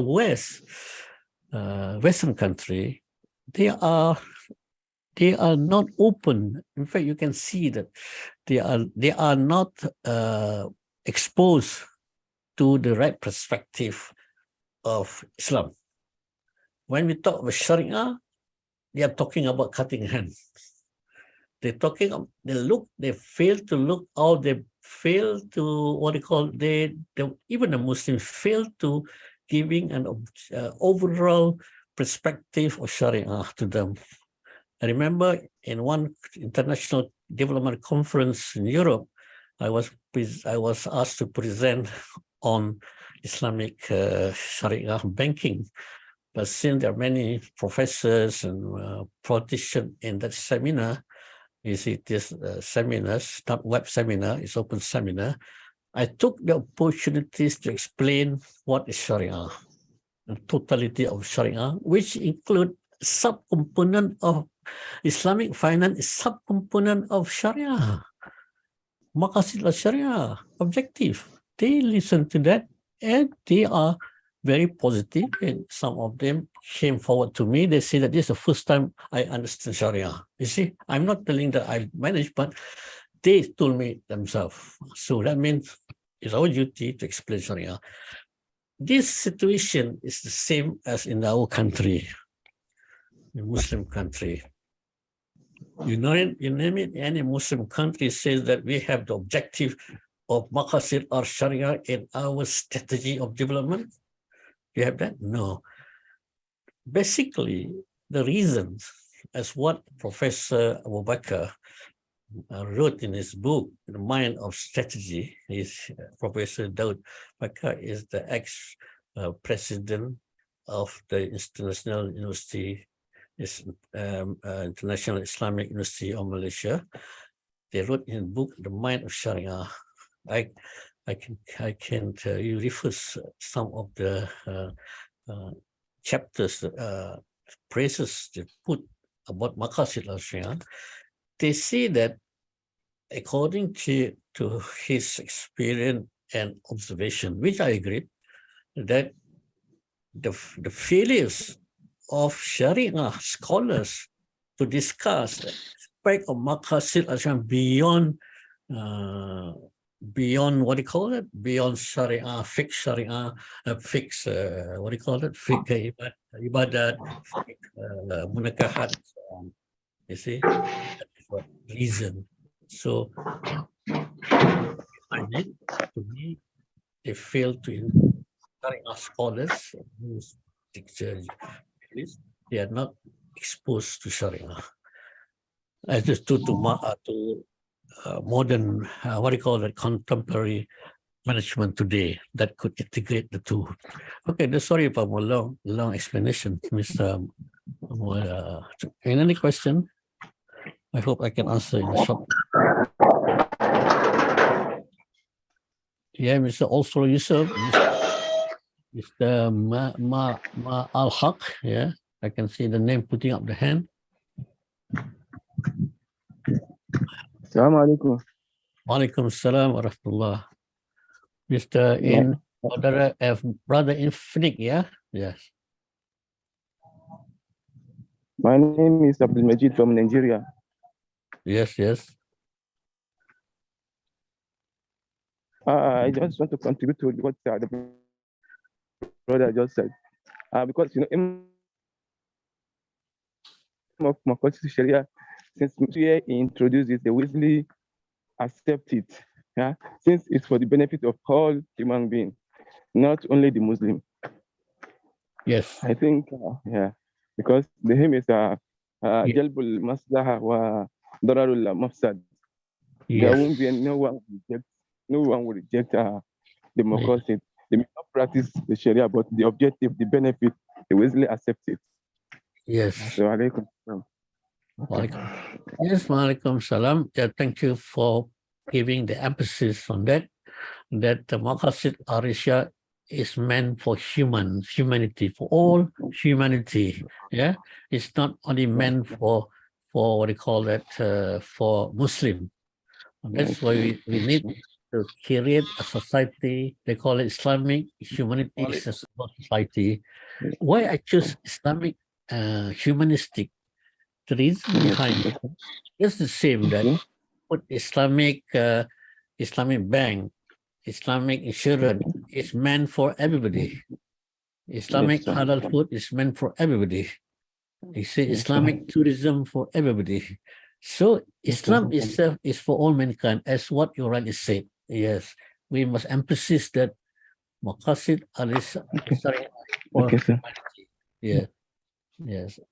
We shouldn't be too defensive. Oh, it's meant for Muslim. No, it's meant for everybody. You see? It's proven. Yes, yes. That's a good point. We have to stress on. Dr. Shaya. Yes. My name is Abdulhamid, not Messiah. I'm from Nigeria. Yes. Okay. Assalamu alaikum. Walaikum salam wa rahmatullah. Yes, my name is Suleiman. I'm coming from Tanzania. Yeah, Tanzania, yes. Yes. Thank you, Dr. Shah. Very much welcome. It's been a very nice lectures. And my concern are two. One, we don't have your presentation slides, so I'm asking you just to send for us. That's one. Secondly, is I was just looking how we can operationalize this in terms of in our local countries here, like in Tanzania, how to operationalize your ideas, because this is in a very high.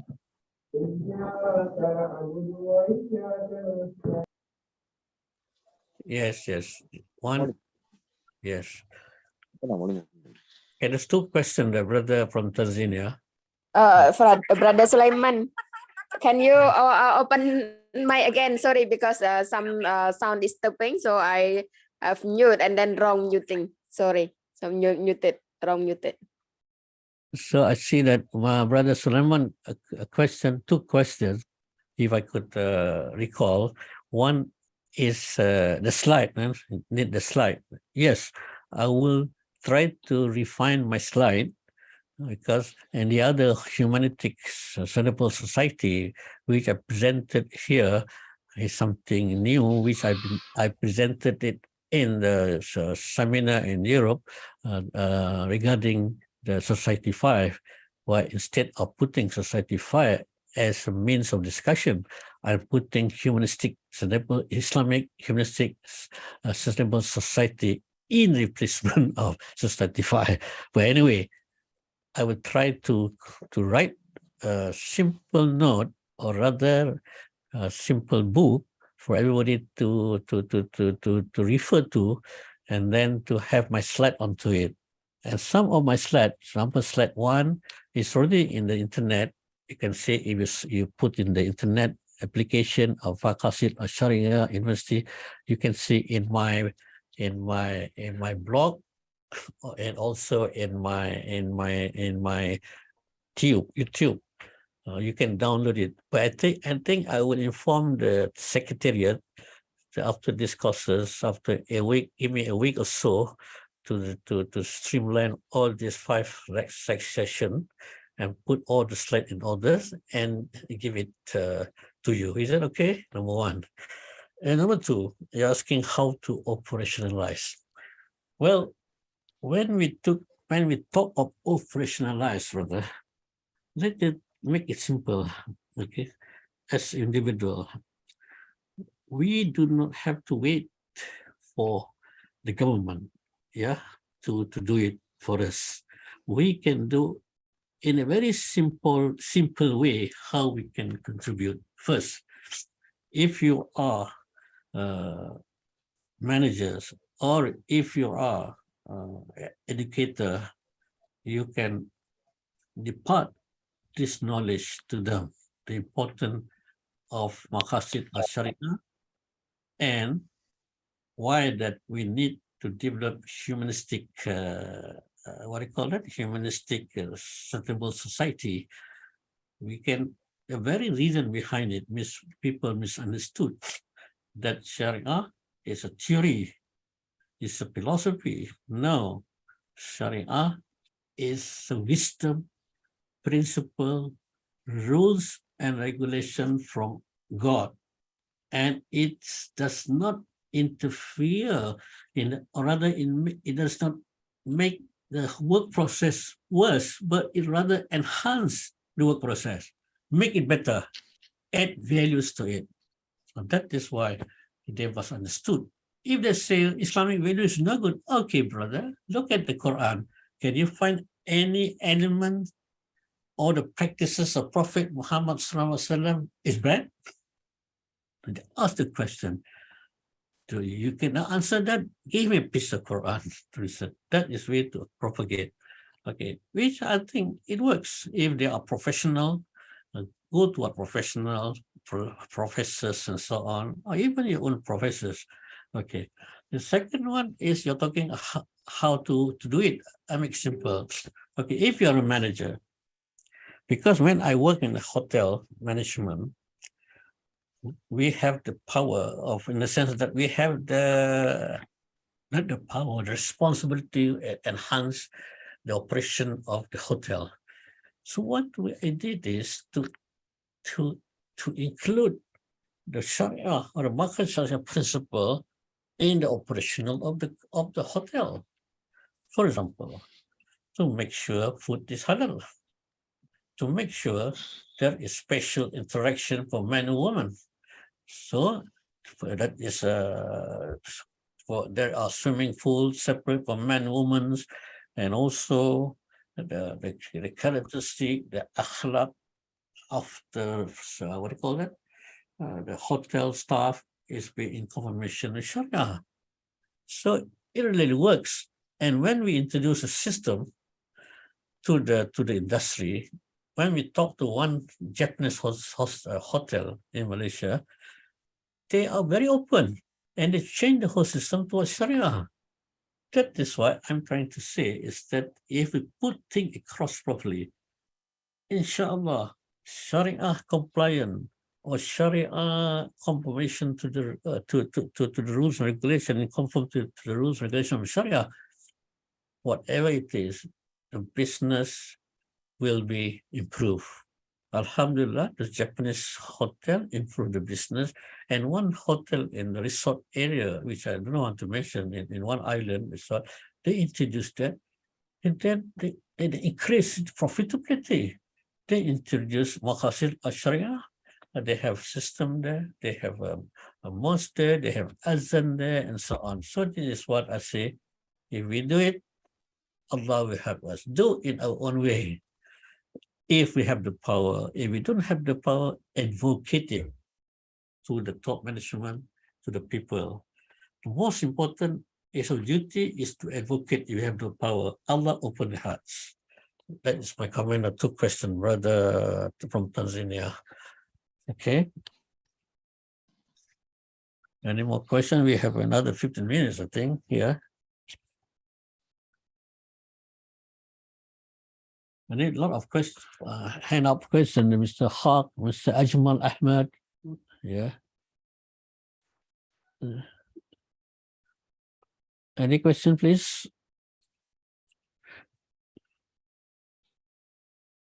You can, I don't know whether you can mute your mic and straight away asking question, or the secretariat control. I'm not sure.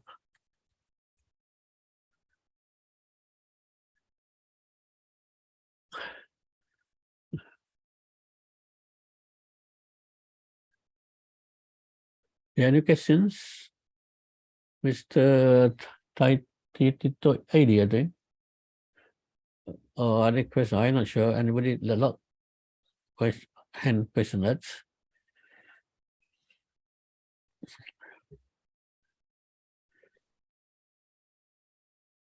Yes.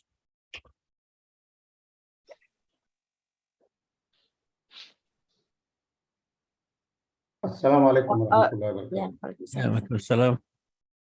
Yeah, this is Ajmal Ahmed from India. I'm now working in Muscat, Oman. Yes. Professor Shaya'a, Jazakallah khair. It was very wonderful and very comprehensive lectures from you. I would love to hear more and more from you. Inshallah, if you share your YouTube link, inshallah, I have seen that. Would like to see all your lectures. MashaAllah, very nice, very comprehensive, and very useful. Inshallah. And as you mentioned, that we need not have to wait for the government to implement the Sharia in our day-to-day life. The best option I can suggest here is that we have masajid. So every masjid is a headquarters for Muslim. Yeah, we can utilize masjid as every area. For example, if there are 200 houses or maybe 500 houses, there will be a masjid. Yes. So if we can utilize this masjid and we can have a database of all the people living in that area, and you can utilize the services of different people, and we can make the masjid as headquarters where all our solutions, everything we can do as per Sharia, day-to-day our requirement, day-to-day our problems, all this can be solved according to Sharia if we make our masjid as our headquarters, how Prophet ﷺ used to do and Sahaba used to do during their time. Yes. So it is a, I can say, a refreshing sunnah. Alhamdulillah, in India, we have started a masjid one movement where we are motivating the people to utilize the masjid for day-to-day activities, implementing the Sharia. So this is my suggestion. And also one more thing, that many countries and cities are very keen to develop smart cities. So I request the countries like as FIFA is being hosted in Qatar or in now the country like Malaysia, we can have similar to smart city. We can have a city where Sharia, 100% Sharia is implemented and practiced. We can have a city, we can develop a city where we can practice and implement Sharia 100%. So this way it will be a role model for the whole world, inshallah. This is what I would like to say and suggest. Jazakallah khair. Jazakumullah khair to all the staff and university. Thank you. Alhamdulillah. Thank you, brother, for re-emphasize the importance of this Maqasid al-Syariah, as you did mention rightly, that every Muslim should be able to understand this, and every Muslim should disseminate this sort of information. And thank you for your kind advice and comment. Thank you, brother.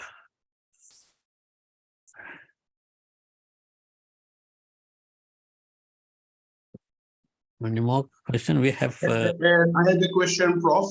Yes, yes. Yes, finally I have been unmuted now. I have two observations. First observation in regard to your Islamic humanistic sustainable society, where you put emotion, mind, body, soul over it, and complete Islamic humanistic. Now, as we know, Maqasid has 5 objectives. Yeah. Now, where this 5 objectives of Maqasid is falling in this circle of emotion, mind, body, soul, and Islamic humanistic sustainable society, Prof. Okay. Okay, thank you very much, brother.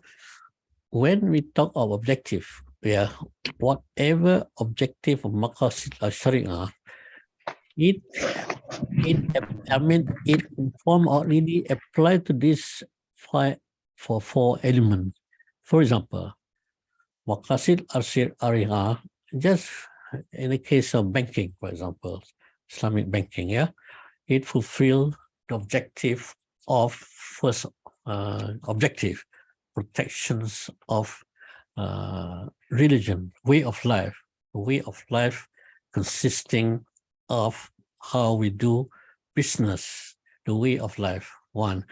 It also protects humanity, second objective, okay? When we talk of first just now, protection of religion, Islam Din itself is consisting of soul, mind, body. How can we have a peace of mind, body, and soul and motion when whatever our activity, for example, banking, is not in conformation with Sharia? You see, soul or spirit is haram in the sense that in our body, we consume something which is haram. Our mind will not be in peace when we consume something haram. Our emotional, when we talk emotion or feeling, to be honest, when we do something wrong against Sharia, we don't have a peace of mind. So you can say it's consisting of the whole aspect of a human. Human consists of soul and so on. So just give an example that one, just Islamic finance. In Islamic finance, Maqasid al-Syariah, the second one, we can see that it protects human life, you see, objective. When we talk protection of human life, means to say what? The life, we consisting of these four elements, you see. That means life, if we do something which is against our own life, in taking haram products, which is against our own life, in the sense that not only in this year, in this world, in hereafter will be punished, you see. And also in the second one is protections of what they call it, other element of protection of life in Islamic finance.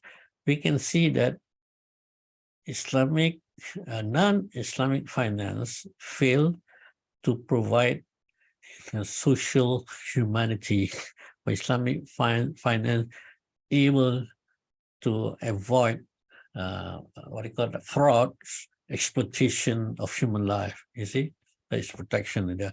And the other one is protections of offspring.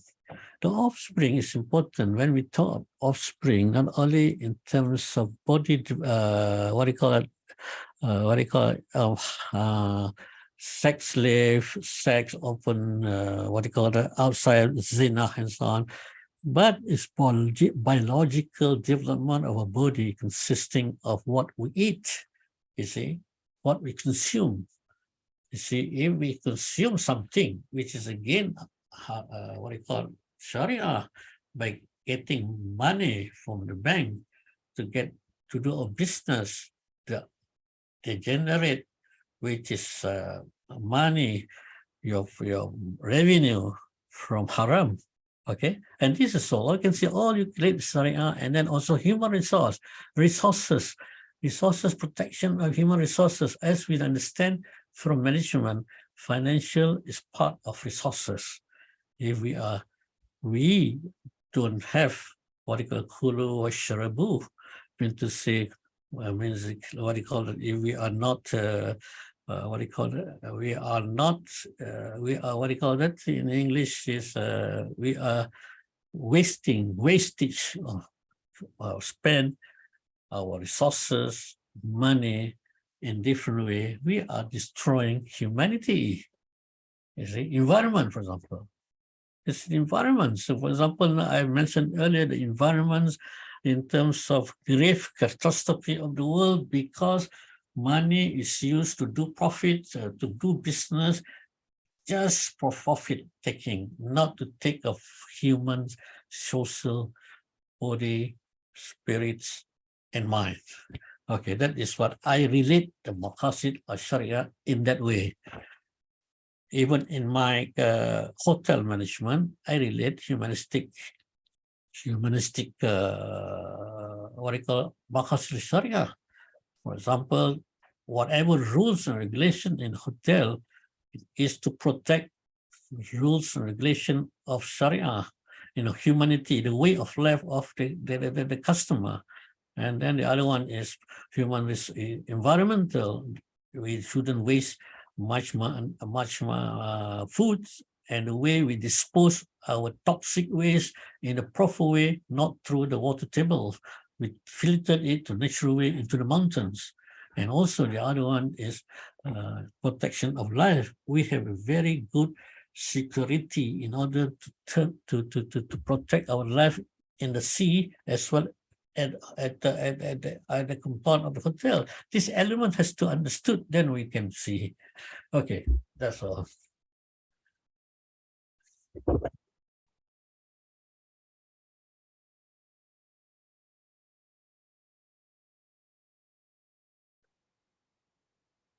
Any other questions?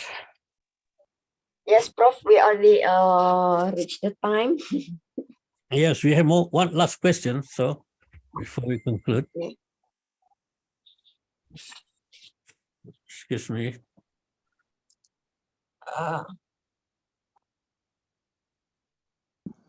And Dr. Prof. Yes.